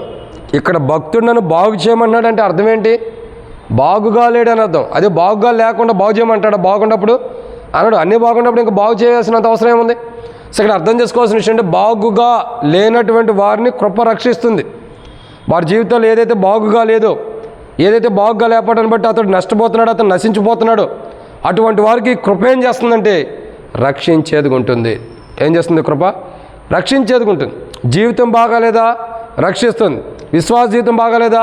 రక్షిస్తుంది. క్రైస్తవ జీవితం బాగాలేదా? రక్షిస్తుంది. ఇంకా మన క్రైస్తవ జీవితంలో మనతో దేవునితో సావాసం లేదా? రక్షిస్తుంది. ఎందుకు? ఈ కృప ద్వారానే ఆత్మీయ స్థితి, విశ్వాస జీవితం, క్రైస్తవ జీవితం, దేవునితో సావాసం, దేవునితో ఉండే సన్నిహితం, దేవుని ప్రేమని ఏవైతే మనం కోల్పోయి బాగుగా లేకుండా చెడిపోయి ఉన్నామో, ఈ చెడిపోయిన స్థితి అంతటిని కూడా దేవుని కృప ఏం చేస్తుంది? తీసివేస్తుంది. దేన్ని బట్టి అయితే మనం చెడిపోయామో అది అంతటిని కృప తీసేసి, దేన్ని బట్టి చెడిపోయామో అది తీసేసి దేవునితో సావాసం, దేవుని ప్రేమ, ఇంకా విశ్వాస జీవితం, క్రైస్తవ జీవితం, దేవునితో ఉండే బంధత్వాన్ని, బాగుగా లేని మనం, చెడిపోయినటువంటి మనల్ని ఈ కృప ఏం చేస్తుందంటే తన కృప ద్వారా మనల్ని రక్షిస్తుంది. ఇటువంటి స్థితిలో ఉన్న మనల్ని రక్షించి, ఎటువంటి స్థితిలో? చెడిపోయిన స్థితిలో ఉన్న మనల్ని రక్షించి ఈ కృప ఏం చేస్తుందంటే, ఏం చేస్తుంది? మొట్టమొదటిగా దేవునితో సావాసం చేపిస్తుంది. ఇక్కడ చూస్తున్నాం కదా, బాగుగా లేనిటువంటి వారిని, బాగుగా లేకుండా చెడిపోయిన వారిని దేవుని కృప ఉండటం ద్వారా చెడిపోయినటువంటి వారిని సరిచేసి, బాగు చేసి, దేవునితో సావాసం, దేవునితో ప్రేమ, దేవునితో ఉండే సన్నిహితం, ఇంకా విశ్వాస జీవితం, క్రైస్తవ జీవితం, ఇంకా పరిశుద్ధత కలిగినటువంటి జీవితం, ఇవన్నీ సమకూరుస్తుంది. ఇవన్నీ లేవంటే అర్థం ఏంటి? బాగుగా లేవని అర్థం. బాగా లేకుండా చెడిపోయిన మనకి ఇవన్నీ సమకూరుస్తుంది కృప. రేపటి దినాన నరకంలో కూడా మనం అలా కాలిపోకుండా ఉండటానికి బాగుగా లేని స్థితిని బట్టే నరకంలో కాలిపోయేది. అలా కాలిపోకుండా ఉండటానికి కూడా దేవుని సావాసం, దేవునితో ఉండే బంధత్వం, దేవుని ప్రేమ, దేవునితో ఐక్యత ఇవన్నీ మనం కలిగి ఉండటానికి సమయం ఇస్తుంది. కృప ఎలాంటిదంటే వీటన్నిటి సమయం ఇస్తుంది. దేవునితో సావాసం, దేవునితో ప్రేమ, దేవునితో సన్నిహితం, దేవునితో ఉండే ఐక్యత, క్రైస్తవ జీవితం, విశ్వాస జీవితం, ప్రార్థన జీవితం, దేవునితో ఉండేటువంటి కృతజ్ఞతార్పణలు, దేవుని గణపరిచే జీవితం ఇవన్నీ కృపాకాలం. ఇవి లేక చెడిపోయి అపవిత్రంగా మనకి ఈ కృపాకాలం భూమి మీద ఉండటం ద్వారా చెడిపోయిన మనల్ని బాగు చేసి ఇవన్నీ మనకు సమకూరుస్తుంది. ఇవన్నీ మనం కలిగి ఉండటానికి సమయం ఇస్తుంది కృప. అదే కృపాకాలం. ఇవన్నీ మనం కలిగి ఉండాలి. ఏవి? దేవుని ఆరాధించడం, ప్రార్థన జీవితం, క్రైస్తవ జీవితం, విశ్వాస జీవితం, ఇంకా పరిశుద్ధత కలిగిన జీవితం, దేవునితో ఉండే సావాసం, దేవుని ప్రేమ, దేవుని ఐక్యత ఇవన్నీ లేక చెడిపోయి మనం బాగుగా లేనిక చెడిపోయిన మనకి ఇవన్నీ సమకూరుస్తుంది కృపాకాలం. అదే కృపాకాలం. ఇది 4వ మాట. 5వ విషయాన్ని చూద్దారండి.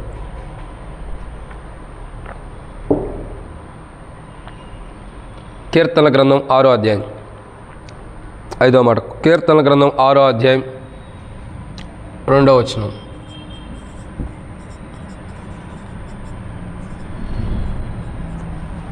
కీర్తనల గ్రంథము 6వ అధ్యాయం 2వ వచనం. యెహోవా నేను కృషించి ఉన్నాను, నన్ను కరుణించుము. యెహోవా నా ఎముకలు అదురుచున్నవి, నన్ను బాగు చేయుము.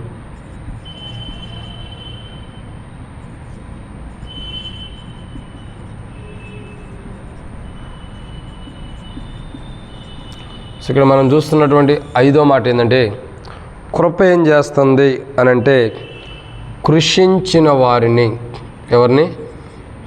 కృషించిన వారిని రక్షించేది ఉంటుంది. కృషించిపోవటం అంటే అర్థం ఏంటి తెలుసా? కృషించిపోవటం అంటే అర్థం ఏంటి? కృషించిపోవటం అంటే లోపల మానవుల్లో ఆ లోపల అంతరంగంలో దుఃఖం ఉన్నప్పుడు, బాధ ఉన్నప్పుడు శరీరం ఏమైందంటే ఎంత లోపల బాధ ఉందో అంతగా శరీరం ఏమైందంటే తక్కువైపోతూ ఉండేది. ఎంత దృఢమైన శరీరమైనా ఆత్మలో బాధ ఉన్నప్పుడు ఏమైంది? కృషించిపోవటం అంటే వెనక లాగేసుకుంటూ ఉండేది. మనం ఏమైపోతాం? తగ్గిపోతున్న అనుభవాన్ని చూస్తాం. కృషించిపోవటం అంటే అర్థం ఏంటి? కృంగిపోతున్నాం అని అర్థం. రకంగా చెప్పాలంటే లాగివేయబడుతుందని అర్థం. కృపాకాలం ఎందుకు భూమి మీద మనల్ని ఉంచిందంటే నరకం మనల్ని ఎట్ట లాగాలనుకున్నప్పుడు ఆ లాగుతున్న నరకాన్ని నుండి మనం తప్పించుకోవటానికి కృపాకాలం భూమి మీద ఉంది. నరకం మనల్ని ఏం చేస్తుంది? కృషింపజేస్తుంది. నరకం మనల్ని కృంగదీస్తుంది. నరకం ఏం చేస్తుంది? నరకం అంటే ఎందుకు నరకం అంటున్నానంటే సాతానుడే కదా అటు ఉండేది. నరకం అని ఎందుకు అంటున్నాను? నరకం నుండే సాతాను ప్రజలే, సాతాను రాజ్యం కదా అది. సో సాతానుడు ఏం చేస్తున్నాడు? మానవుడిని ఓ రకంగా నరకం అనేదానికంటే కూడా సాతాను అనవచ్చు. సాతానుడు ఏం చేస్తున్నాడు? మానవుడిని కృంగదీస్తున్నాడు, కృంగిపోయేటట్టు చేస్తున్నాడు. ఒక బాధను బట్టి కృంగిపోతాడు, ఒక దుఃఖాన్ని బట్టి కృంగిపోతాడు, కృషించిపోతారు. ఒక వేదన బట్టి ఏదో దాంట్లో కృషించిపోయేటట్టు చేసేస్తాడు. దానికే ముడిపెట్టి నెమ్మది లేకుండా, శాంతి లేకుండా, సమాధానం లేకుండా, ఐక్యత లేకుండా లోపల వేదన పుట్టిస్తాడు. ఇక ఆ వేదన ఉండటం ద్వారా ఏమైంది? ఏందన్నా ఎన్ని రోజులు మేము చూస్తున్నాం, తగ్గిపోతున్నాం ఏంది, రోజు తగ్గిపోతున్నాం ఏందంటాం అనవా? రోజుకి ఏం తగ్గిపోతాం ఏందన్నా తగ్గిపోతున్నాం అంటాం. ఎందుకు? కృషించిపోతాం అంటే అదే రోజుకి తగ్గిపోవటమే కృషించిపోవటం. సాతానుడు క్రైస్తవ జీవితాన్ని, విశ్వాస జీవితాన్ని కృషించిపోయేటట్టు రోజుకి తగ్గిపోయేటట్టు చేస్తాడు. సాతానుడు ఎంతైతే కృషించిపోయేటట్టు, తగ్గిపోయేటట్టు క్రైస్తవ జీవితాన్ని చేస్తాడో సాతానుడు ఎన్ని చేసినా మనం ఏం చేయాలా? సాతాను ద్వారా కృషించిపోతున్న మనం దేవుని తట్టు తిరిగినప్పుడు దేవుడు తన కృపను బట్టి ఏం చేస్తున్నాడు? కృషించిపోతున్న మనల్ని, సాతాను యొక్క ఆకర్షణలో ఉన్న మనల్ని, సాతాను మనల్ని గుంజుకుంటుందో ఆ సాతాను మనల్ని ఏదైతే గుంజుకుంటుందో దాని చేతిలోంచి, దాని ఆకర్షణీయమైన చేతిలో నుండి ఈ కృప ఏం చేస్తుందంటే రక్షిస్తుంది.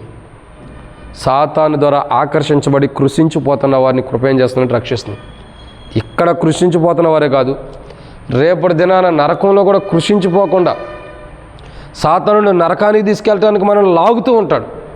ఆ సాతానుడు మనల్ని ఏదైతే లాగుతున్నాడో నరకానికి తీసుకెళ్ళటానికి, ఆ సాతానుడు నరకానికి తీసుకెళ్ళకోకుండా మనల్ని దేవుని రాజ్యానికి మనం వెళ్ళటం కొరకు, మనల్ని దేవుని రాజ్యానికి పంపడం కొరకు ఈ కృప మనకు సిద్ధంగా ఉంది.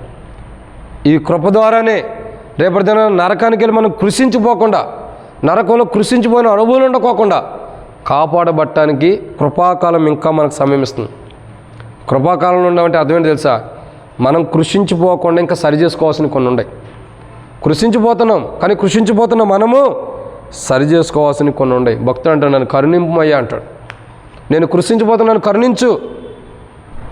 కృషించిపోకుండా అంటే సాతాను యొక్క ఆకర్షణలో మనం పడిపోకుండా కృప రక్షిస్తుంది. అదే రీతిలో సాతాను తన ఆకర్షణ బట్టి మనల్ని నరకానికి తీసుకెళ్ళిపోకుండా ఏదైనా ఆకర్షిస్తుంటే ఆకర్షణలో నుండి మనం తప్పుకోవడానికి ఆ సాతాను యొక్క ఆకర్షణ ఏదైతే దేని బట్టి ఆకర్షిస్తుందో ఆకర్షణ బట్టి మనం తప్పుకోవడానికి ఇచ్చే సమయమే కృప. ఈ కృప ద్వారా మనం సాతాను ద్వారా ఏదైతే ఆకర్షించబడుతున్నామో ఆకర్షణ నుండి తప్పించబడతాం. అది తప్పించబడతాము. 2, జీవితంలో కూడా అన్నిటిని తప్పించుకోవడానికి సమయం ఇచ్చేది కృప. ఇదన్నమాట 5. 6వ విషయాన్ని చూద్దానండి. కీర్తనల గ్రంథం 6వ అధ్యాయం. కీర్తన గ్రంథం 6వ అధ్యాయము 6వ మాట చూసినట్లయితే 2వ వచనం. కీర్తనల గ్రంథం 6వ అధ్యాయం 2వ వచనం.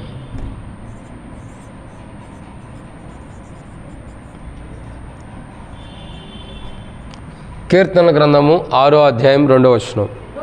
యెహోవా నేను కృషించి ఉన్నాను, నన్ను కరుణించుము. యెహోవా నా ఎముకలు అదురుచున్నవి, నన్ను బాగు చేయుము. నా ప్రాణము బహుగా అదురుచున్నది. యెహోవా నీవు ఎంతవరకు కరుణింపగలవు? యెహోవా తిరిగి రమ్ము, నన్ను విడిపింపుము. నీ కృపను బట్టి నన్ను రక్షింపుము. మరణమైన వారికి నిన్ను గుర్తుల జ్ఞాపకము లేదు. పాతాళంలో ఎవరు నీకు కృతజ్ఞతాస్తుతులు చెల్లించుదురు? చాలక్క. కాబట్టి ఇక్కడ రాబడిన మరొక మాట ఏంటంటే కీర్తన గ్రంథం 6వ అధ్యాయం 2వ వచనం రాయబడిన మరొక మాట, కృప ఏం చేస్తుందంటే ఎముకలు అదురుచున్న వారిని ఏం చేస్తుంది? రక్షించేది ఉంటుంది. ఈ కృప ఏం చేస్తుందంటే ఏదైతే ఎముకలు అదురుతున్నాయో, ఎముకలు ఏదైతే అదురుని వారు ఉన్నారో, ఎముకలు అదరతం అంటే అర్థం ఏంటి? ఎముకలు అదరతం అంటే అర్థం ఏంటి? ఏదన్నా దెబ్బ తగిలి ఉండాలా, ఏదైనా శరీరానికి గాయమై ఉండాలా, లేదంటే శరీరం మీద ఎక్కువ దెబ్బలు పడి ఉండాలి. లోపల ఇప్పుడు చాలామంది అంటారు పోలీసు వాళ్ళు కొడితే లోపలే బాధ ఉండే ఆ యొక్క ఉంటారు ఆ నొప్పులు ఉంటాయి కానీ బయటికి కనపడవంట, బయటకు ఆ దెబ్బలు కూడా కనపడవంట. అంటే చాలామంది అంటూ ఉంటారు, మేము ఎప్పుడు తినలేదులేండి. కాబట్టి ఏమని రాయబడుతూ వచ్చిందంటే ఎముకలు అదురుచున్నామంట. ఎముకలు ఏమైనాయి? అదురుచున్నాయి. అంటే ఎముకలకి బాధ తగులుతున్న అనుభవాన్ని చూస్తున్నాం. మనం చూసినట్టయితే ప్రభువైన యేసుక్రీస్తు ప్రభువారిని చూస్తాం. యేసు ప్రభువారి యొక్క జీవితాన్ని చూసినట్టయితే ఆయన ఎముకల్లో ఒకటైనను విరగ్గొట్టబడలేదని బైబిల్లో రాయబడుతుంది. ఒకటైనను కూడా విరగ్గొట్టబడలేదంటే అర్థం ఏంటి? ఆల్రెడీ దాని మీద ఉన్న శరీరం పోతుంది. శరీరం ఏమైపోయింది? కృషించిపోతుంది. శరీరం పూర్తిగా నుజ్జు అయిపోయి పోతూ వచ్చింది. శరీరం పోయినా ఏముండే? ఎముకలు ఉన్నాయి. ఏముండే? ఎముకలు. ఈ ఎముకలు ఎలాంటివంటే మానవుడు కొట్టే ప్రతి దెబ్బకి ఎముకలు ఏమవుతుందంటే అదిరిపడుతూ ఉంటాయి. కాబట్టి ఎముకలు అతరటానికి గల కారణం ఏంటంటే ఎముకలకి దెబ్బ తగులుతుందని అర్థం. సాతానుడు అంటే లోపలికి వెళ్ళి దెబ్బతీస్తాడు సాతానుడు అని అర్థం. సాతానుడు ఏం చేస్తాడు?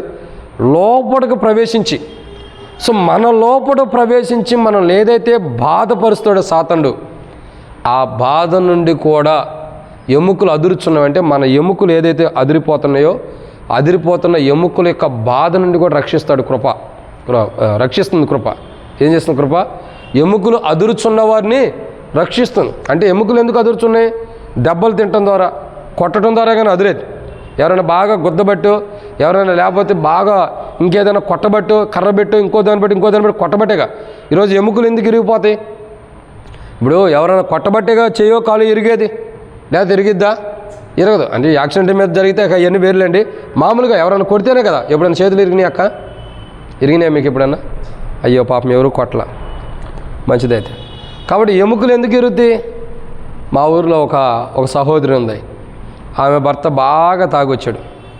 తాగొచ్చి ఏం చేశాడంటే ఆమె ఏదో మాట్లాడుతూ ఉంది, ఒక కర్ర తీసుకొచ్చి పేట్మని వేసేసాడు. చెయ్యి ఇరిగిపోయింది. చాలా రోజులు కట్టేసుకు తిరిగింది. ఏం దక్క ఈ కట్టు అంటే ఆయన కొట్టాడు అయ్యా అంటుంది. ఏముంది? ఆయన కొట్టాడు అంది. కొట్టంగానే ఏమవుతుంది? ఎముకలు ఇరిగిపోతున్నాయి. ఎముక ఇరక్క మునిపు ఏం జరుగుతుంది? అదురుతుంది. ఈ అదురు ఎందుకు వచ్చింది? ఎముకలు అదరటానికి గల కారణం ఏంటంటే భయం లోపల ఉంది. ఏమొస్తుంది? భయం.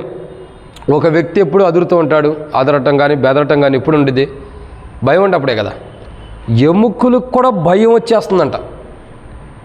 ఎముకలకు కూడా భయం వస్తుందంట. ఎముకలు ఏదైతే భయపడుతున్నాయో ఆ భయపడే స్థితిలో ఉన్న ఎముకలు కలిగిన మనుషుని కూడా కృప ఏం చేస్తుంది? రక్షించేదుకుంటుంది. ఎముకలే భయపడుతున్నాయంట. ఒక వ్యక్తి దెబ్బ కొడుతుంటే శరీరం కాదు భయపడేది, శరీరం లోపల, శరీరం కంటే కూడా లోపల ఉన్నటువంటి ఎముకలు భయపడుతున్నాయి. అదురుతున్నాయి అంటే అర్థం ఏంటి? భయపడుతున్నాయి అని అర్థం. ఆ ఎముకలు ఏదైతే భయపడుతున్నాయో ఆ ఎముకల యొక్క భయాన్ని కూడా తీసేస్తుంది కృప. ఎముకల్లో ఉన్న భయాన్ని కూడా తీసేస్తుంది కృప. కృప ఎలాంటిదంటే అదురుతున్న ఎముకలు. అంటే ఎముకలు ఎలా ఉండే? అదురుచున్నవి, అటు ఇటు అదురుచున్నవి. అంటే ఒకచోట స్థిరంగా లేవన్నారు. అదిరిపోతున్నటువంటి ఎముకలను కూడా ఏం చేస్తుంది? కృప రక్షిస్తుంది. అంటే భయాన్ని తీసేస్తుంది. ఆ భయాన్ని తీసేసి కృప రక్షించేది ఉంటుంది.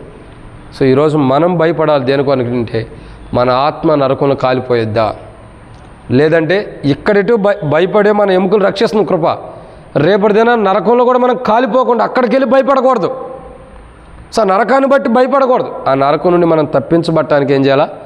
ప్రార్థన చేసుకోవాలి. కృపాకాలం ఇచ్చింది ఏంటంటే ఆ నరకంలో మనం ఈ భయాన్ని బట్టి నరకంలో కాలిపోకుండా ఉండటానికి, అలా ఉంటాను కదా, ఆ వండుకోకుండా ఉండటానికి సమయం ఇచ్చింది. నరకంలో కాలిపోకుండా ఉండటానికి సరి చేసుకుందాం. ఇది కృపాకాలం. ఎలాంటిది? అదుర్చునంటే భయపడుతున్న వాడిని రక్షిస్తుంది కృపాకాలం. ఇక 7వ విషయం ఏంటంటే కీర్తన గ్రంథం 6వ అధ్యాయం 3వ వచనం. కీర్తనలు 6:3.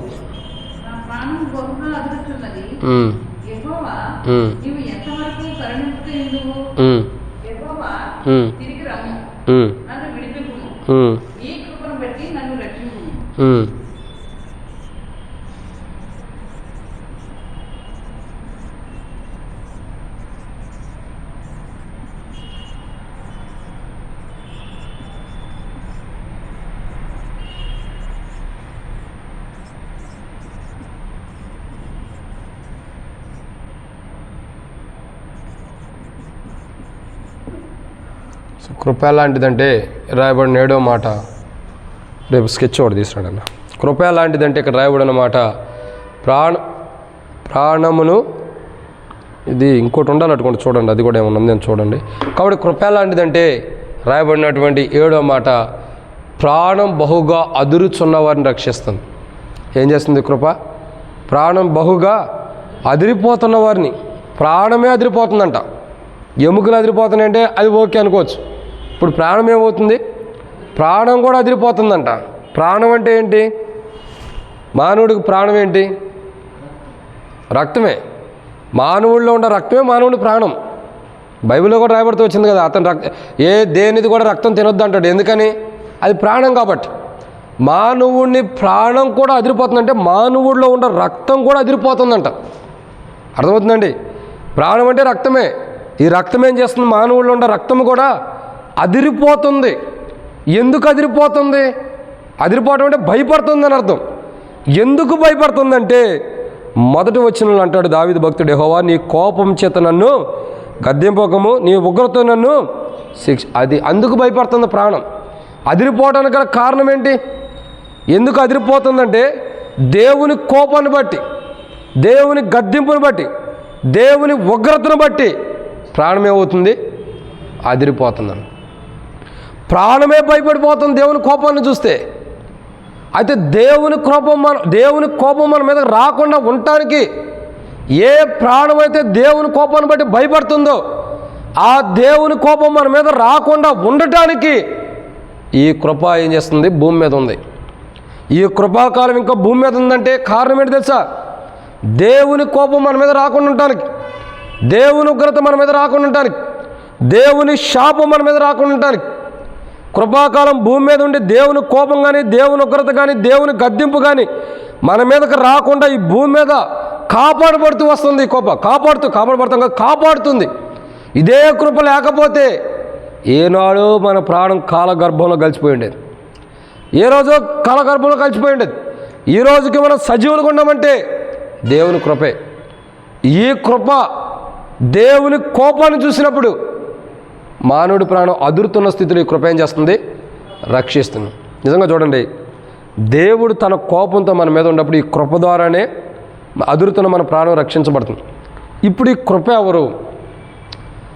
దేవుడు సమయం ఇస్తున్నాడని మనం చూస్తున్నాం, కృపాకాలం అని చూస్తున్నాం. అసలు ఈ కృప ఎవరు? అర్థం చేసుకోండి ఈ విషయాలు.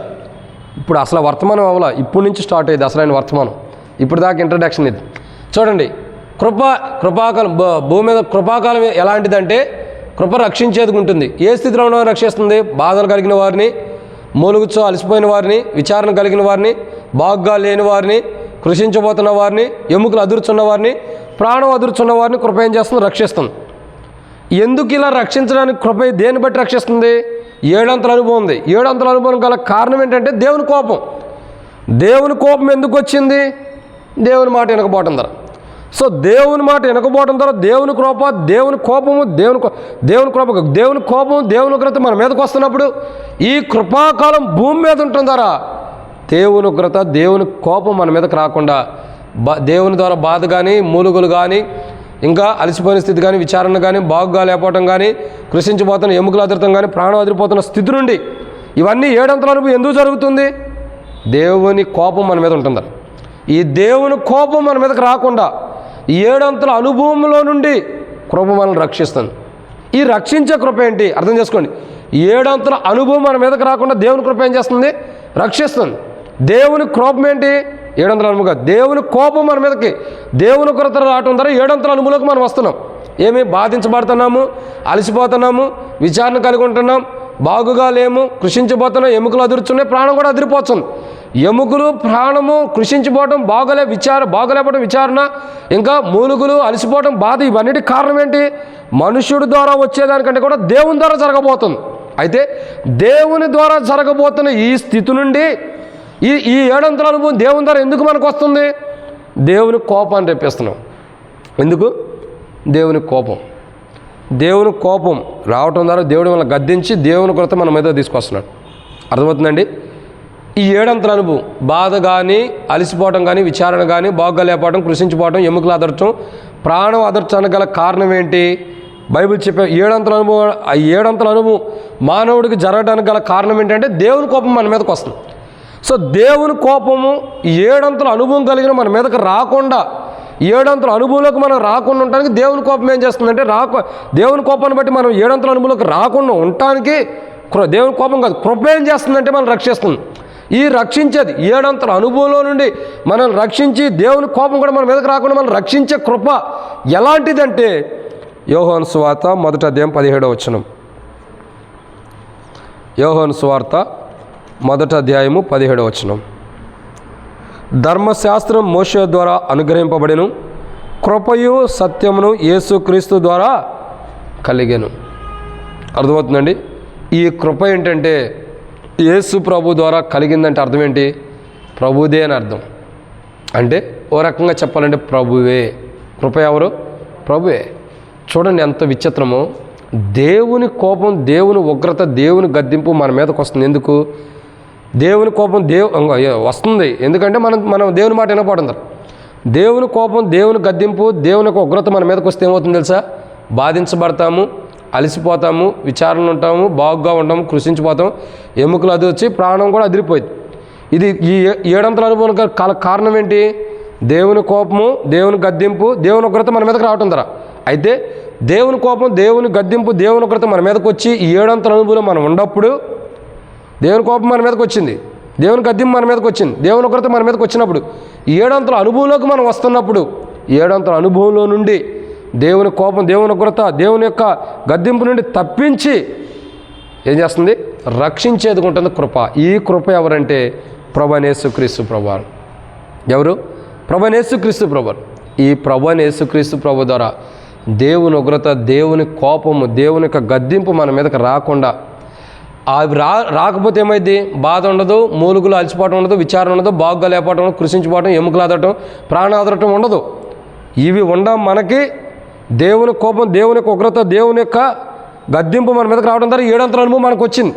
అయితే ఈ 7 అంతల అనుభవంలో నుండి యోహాను సువార్త 1వ అధ్యాయం 17వ వచనంలో ఉన్న కృప అంటే ప్రభువైన యేసుక్రీస్తు ప్రభువే. ఆయన ద్వారా ఈ 7 అనుభవం నుండి మనం రక్షించబడుతున్నాం. ఆ కృప ఏం చేస్తున్నామంటే ఆ యేసు ప్రభువారే ఇంకా మనకు సమయం ఇస్తున్నాడు. ఏమని? నరకంలోకి వెళ్ళిపోకుండా మనం కాపాడుబట్టుకోవడానికి, జీవితం మార్చుకోవడానికి సమయం ఇస్తున్నాడు. ప్రభు ఇచ్చే సమయాన్ని మనం జాగ్రత్తగా వాడుకోవాలి. వాడుకోకపోతే నష్టపోతాం. అట్టి నష్టం మనకు కలగకుండా దేవుడిచ్చే సమయాన్ని మనం వాడుకున్నట్లు, దేవుని సమయాన్ని మనం సద్వినియోగపరుచుకుని దుర్వినియోగపరచుకోకుండా ఉన్నట్లు ఈ 7 అనుభవంలో మనం మనల్ని కృప రక్షిస్తుంది. ఈ 7 అనుభవంలోకి మనం రావడానికి కారణం ఏంటంటే దేవుని కోపం, దేవుని కోపం, దేవుని ఉగ్రత, దేవుని గద్దింపు. ఇవి రావడానికి కారణం ఏంటి? 7 అనుభవంలోకి ఎందుకు వచ్చామంటే దేవుని కోపం మన మీదకి వచ్చింది. అసలు దేవుని కోపం ఎందుకు వచ్చింది? దేవుని మాట వినకపోవటమే. చూడండి, ఇశ్రాయేలు ప్రజలు ఐగుప్తుల నుంచి వచ్చినప్పుడు మోషే కొండెక్కిన తర్వాత 40 దినాలు దేవుని దగ్గర ఉన్నప్పుడు, దేవుని ఆజ్ఞలు తీసుకున్నప్పుడు దేవుని కోపం ఎందుకు వస్తుంది ప్రజల మీదకి? దేవుని మాట వినలాళ్ళు వినకుండా విగ్రహాన్ని తయారు చేసుకుని దాన్ని సాగిలిపడ్డారు. అందుకు దేవుని కోపం వచ్చింది. అంటే దేవుని మాట వినకపోవడం ద్వారా దేవుని కోపం వస్తుంది. సో దేవుని మాట వినకపోవడం ద్వారా దేవుని కోపం మన మీదకి వచ్చి రావటం ద్వారా 7 అనుభవంలోకి వచ్చిన మనల్ని, దేవుని మాట వినలేదు, దేవుని కోపాన్ని మనం తెచ్చుకుని 7 అనుభవంలోకి వచ్చిన మనల్ని ఈ కృప ఏం చేస్తుందంటే ఈ భూమి మీదకి వచ్చే సిలువ దారిగా, ఈ భూమి మీదకి వచ్చి 40వ తారీఖు వచ్చే సిలువలో మన కొరకే చనిపోయి సమాధి చేయబడి పునరుద్ధరణ ఇచ్చినటువంటి కృప ఆ ప్రభువారు ఈ దేవుని కోపం తెప్పించి, దేవుని మాట వెనక దేవుని కోపం తెప్పించి 7 అనుభవాన్ని అనుభవిస్తున్న మనల్ని రక్షించి దేవుని రాజ్యాన్ని తీసుకెళ్ళండి. దేవుని కోపం ఏదైతే తెప్పించామో ఆ కోపం ఆయన కుమారుడే, అంటే కుమారుడే తన మీద వేసుకుని దేవుని కోపాన్ని మనల్ని రక్షించి దేవుని రాజ్యానికి మన ప్రాణంతో కూడా తీసుకెళ్ళడానికి ఇష్టపడుతుంది. మన ప్రాణం నరకంలో కాలిపోకుండా మన ప్రాణం దేవుని రాజ్యంలో పెట్టడానికి ఇష్టపడ్డాడు. కాబట్టి అటువంటి ప్రభువుని మనం ఏం చేయాలి? అటువంటి ప్రభు ఇచ్చే కృపని, అటువంటి ప్రభు చూపిస్తున్న కృపాకాలాన్ని, సమయాన్ని సద్వినియోగపరచుకోవాలి. ప్రభా, నేను దేవునికి ఎక్కడ కోపం తెప్పిస్తున్నా, నా కుటుంబం ఎక్కడ దేవుని కోపం తెప్పిస్తున్నారు, నన్ను బట్టి ప్రభా దేవుడు ఎక్కడ బాధపడుతున్నాడు దేవా, లేదా నువ్వెక్కడ బాధపడుతున్నావు తండ్రి, నేను నీ కోపం తెప్పిస్తున్నానా, నీ ఉగ్రత నేను తెప్పించుకునేటట్టుంటే, నేను నా కుటుంబం నీ కోపం తెచ్చి నీ ఉగ్రత మేము పొందేటట్టుంటే మేము బాధించబడతాం, అలసిపోతాం, విచారణ కలిగి ఉంటాం, బాగుగా ఉండం, కృషించిపోతాం, ఎముకలు అదురుతి, ప్రాణం కూడా అదురుతుంది. ఎందుకు? నీ కోపం తెప్పించున్నదా ప్రభా. నీ మాట వినక, అందుకే పాట కూడా పాడుతూ వచ్చాం, నీ మాట వినక యోనా తర్షీషుకి వెళ్ళాడు. తర్షీషుకి వెళ్ళటం ద్వారా ఏం జరిగింది? నష్టం జరిగింది. అక్కడ ఏం చేస్తున్నాడు? ఇక్కడే ఉంది. తర్షీషుకి వెళ్ళటం ద్వారా ఏం జరుగుతుంది? సముద్రంలో మునుగుచున్నాడంట. దేవుడు తన కృప ద్వారా, చేప ద్వారా బయటికి తీసుకొచ్చాడు. సో మన జీవితాల్లో దేవుని మాట వినుకోకుండా దేవుని కోపాన్ని ఎక్కడ తెప్పించాము, ఆ కోపం రావటం ద్వారా 7 అనుభవంలోకి వెళ్తున్నాం. వెళ్ళిన మనల్ని కృప అంటే మళ్ళీ ప్రభు యేసుక్రీస్తు ప్రభు ద్వారా మనం రక్షించబడుతున్నాం. ఇప్పటికైనా రక్షించబడ్డాం, 7 అనుభవంలో రక్షించబడిన మనం మరలా దేవుని కోపం తీసుకురాకుండా, దేవుని ఉగ్రత మన మీదకి రాకుండా ఉండటం కొరకై దేవుని మాటను విందాం. దేవుని మాట వినకపోతేనే 7 అనుభవం వస్తుంది, ఆయన కోపం రావటం ద్వారా. ఎక్కడ మనం దేవుని మాట వింటలేదో, ఎక్కడ ఏ సందర్భాన్ని బట్టి దేవుని మాట వినుకోకుండా మనం వెళ్ళిపోతున్నామో, ఆ దేవుని మాట విననటువంటి సందర్భాన్ని దేవుని దగ్గరికి వచ్చి క్షమాపణ అడిగి, ప్రభా ఇంక నువ్వు కృపాకాలం భూమి మీద ఉంది, నాకు సమయం ఇస్తున్నావు, ఎందుకంటే కృపాకాలంలో నేను ఎందుకు ఉంచావంటే నీ మాట వినక నేను నీ కోపాన్ని తెప్పిస్తున్నా. ఎక్కడైతే నీ మాట వినక నీ కోపాన్ని తెప్పిస్తున్నానో ఆ జీవితాన్ని మార్చుకోవడానికి కృపా సమయం ఇస్తున్నావు. ఈ భూమి మీద కృపాకాలంలో నుంచో నేను, నా కుటుంబీకులు, నా బంధువులు, నా స్నేహితులు, నా తోటి విశ్వాసులు, లేదా మా కుటుంబీకులు ఇక్కడ ఉన్న వారందరూ కూడా, సేవకులని కానీ విశ్వాసులని కానీ, నాకు సంబంధించిన వారు ఎవరైతే నీ కోపం తెప్పిస్తున్నారు నీ మాట వెనక, వారందరినీ క్షమించు. ఇది కృపాకాలం, క్షమించబడే కాలం. కాబట్టి ఇప్పుడు ఈ కృపాకాలం ఉన్నప్పుడు సరి చేసుకోకపోతే, నీ మాట వెనుకోక నీ కోపం తెప్పించి ఇంకా కోపం తెప్పిస్తూ ఉంటే, రేపటి దినాన్ని ఇచ్చిన కృపాకాలాన్ని వ్యర్థపరుచుకున్నావు కాబట్టి నరకంలో కాలిపోవాలి. అలా కాలిపోకుండా కాపాడబట్టం కొరకై నాకును నా కుటుంబాన్ని సమయం ఇమ్మని అడుగుదాం. ప్రభు ఇచ్చే సమయాన్ని మనం పొందుకుని మన జీవితాల్లో దేవుని కోపాన్ని తెప్పించుకోకుండా దేవుని మాటను వినేటట్టు, దేవుని ఉగ్రత మన మీద రాకుండా ఉండేటట్టు ప్రభు మనకి సహాయం చేయను గాక. మనకి మన కుటుంబాలు దేవుడు అట్లా సహాయం చేసి దేవుని కృపలో ఎప్పటికప్పుడు మనం రక్షించినట్లు, దేవుని కోపం, దేవుని ఉగ్రత, దేవుని మాట వినుకోకుండా, దేవుని మాట వింటూ దేవుని కోపాన్ని తెప్పించుకోండి, దేవుని ఉగ్రత రాకుండా మనం మన కుటుంబాలు సంతోషంగా, అలషాదే కాదు సర్వత సంఘంలో ఉన్న కుటుంబాలన్నీ కూడా దేవుని మాట విని దేవుని కోపం తెప్పించుకోకుండా, దేవుని ఉగ్రత రాకుండా, దేవుని గద్దింపు తెచ్చుకోకుండా ఉన్నట్లు, 7 అనుభవంలోకి రాకుండా ఉన్నట్లు ప్రభు మనకేని సకల పరిశుద్ధులు తోడేండి కాపాడును గాక. దేవుని కృప మన సహాయం చేయను గాక. ఆమేన్. ప్రార్థన చేసుకుందాం. పరిశుద్ధుడివైన తండ్రి, ప్రేమ కలిగిన దేవా, వందనాలు. ఇచ్చిన ఈ సమయానికై స్తోత్రాలు. ఇత్తబండి వాక్యాన్ని నీరు కట్టి ఫలింపు చేయండి మా జీవితాల్లో. ప్రభా, మీ కృప ఉండటం ద్వారా ఎంతో ఆశీర్వాదం. ఈ 7 అంతల అనుభవం రావడానికి కారణం ఏంటంటే మీకు మేము కోపం తెప్పించాం. ఆ కోపాన్ని బట్టి 7 అంతల అనుభవంలోకి వస్తున్నాం. మీకు మీ మాట వినక మీ కోపం తెప్పించి 7 అంతల అనుభవంలోకి వచ్చిన మమ్మల్ని మరలా మీ ప్రియకుమారుడైన యేసుక్రీస్తు ప్రభువారి ద్వారా, ఆయనే కృప, ఆయన ద్వారా మరలా మమ్మల్ని ప్రభా 7 అంతల అనుభవంలో నుండి రక్షించి, దేవా మీ కోపం మా మీదకి రాకుండా మీ ప్రియకుమారుడి మీదకి మళ్ళించి ఆ కోపం నుండి మమ్మల్ని తప్పించి దేవుని రాజ్యాన్ని మీరు మాకు ఇస్తున్నారు. ఇంకా దేవుని రాజ్యానికి వెళ్ళడానికి ఇంకా మీ మాట అనుకోకుండా మీకు ఎక్కడ కోపం తెప్పిస్తున్నామో ఆ జీవితాన్ని సరి చేసుకోవడానికి తరుణం ఇస్తున్నారు. నా తండ్రి, అనేక విషయాల్లో నేను, నా కుటుంబీకులు, ఇక్కడ చేరడం మేమందరం, మా కుటుంబాలు కూడా మీకు కోపం తెప్పించాం. మీ మాట వినలేదని ఒప్పుకుంటున్నాం. ఇప్పుడైతే మమ్మల్ని క్షమించండి. ఇక నుండి నీ మాట వింటూ నీ కోపం తెప్పించుకోకుండా క్రైస్తవ విశ్వాస జీవితంలో మంచిగా నడవడానికి సహాయం చేయమని మీకు అప్పచెబుతూ ముందున్న సమయం కొరకే సిద్ధపరిచి ఇక్కడ ఉన్న వారందరినీ దీవించండి. ఈ బైబిల్ స్టడీకి వచ్చిన వారందరినీ దీవించండి. రాని వారికి కూడా మారుమోసం దయచేయండి. మరో తరుణం దయచేయండి. వారు కూడా సమయానికి రావడానికి సాధించండి. ఎందువల్ల బైబిల్ స్టడీకి రాలేకపోతున్నారు వాళ్ళతో మీరు మాట్లాడి సంధించి వారిలో నూతన కార్యం, నూతన ఆత్మను పుట్టించి మందిరానికి నడిపించమని మీకు అప్పచెబుతూ ముందున్న సమయంతో దీవించమని, విత్తబడిన వాక్యాన్ని కూడా నీరు కట్టి ఫలింప చేయమని మీకు అప్పచెబుతూ, తండ్రి మీ కృపను బట్టి మేము జీవిస్తున్నాం. మాకు ఇంకా కృపాకాలం భూమి మీద ఉంది. ఉన్నప్పుడు ఇంకా మాలో ఉన్న బలహీనతలు నీ మాట ఎక్కడ వింటం లేదు, అవి సరి చేసుకోవడానికి సమయం ఇస్తున్నారు. ఇంకా సరి చేసుకోవడానికి సహాయం చేయమని, ఎక్కడ కూడా మీకు కోపం తెప్పించినటువంటి జీవితాన్ని మేము జీవించినట్టు సహాయం చేయండి. ఎక్కడైతే మీకు కోపం తెప్పిస్తున్నా దాన్ని సరిచేయమని, మాకు తెలియకోకుండా తెలిసి మీకు ఎక్కడ కోపం తెప్పిస్తున్నారో అది క్షమించి మా జీవితాలు సరిచేయమని మీకు అప్పచెబుతూ ముందున్న సమయం కొరకే మమ్మల్ని సిద్ధపరచమని ప్రభువైన యేసుక్రీస్తు నామం పేరట విశ్వాసంతో ప్రార్థిస్తున్నాం తండ్రి, ఆమేన్. తొట్టెలు కూడా మనం కాపాడుకును తన మహిమేతుడి మహానందంతో నిర్దోషం నిలబెట్టాడు. కానీ మహిమ గల దేవుని యొక్క కృప ఇప్పుడు నేను ఎల్లప్పుడూ సదాకాలం ప్రభువైన యేసుక్రీస్తు ప్రభు యొక్క కృపయు, ప్రేమ, సమాధానం ఇప్పుడు నేను ఎల్లప్పుడూ ఇక్కడ చేరిన మనకిని, దేవుని మాట వినకుండా దేవుని కోపాన్ని తెప్పించిన మనల్ని తన కృప ద్వారా క్షమించిన ప్రభువుకి మరలా దేవుని కోపం తెప్పించుకోకుండా దేవుని మాట వింటూ వెళ్ళినట్లు ఆ ప్రభువుకి మహిమను దేవుని కృప ద్వారా మనకు ఎల్లప్పుడూ సదాకాలం దేవుని కృప మనకు తోడుగా నడిపించును గాక. ఆమేన్.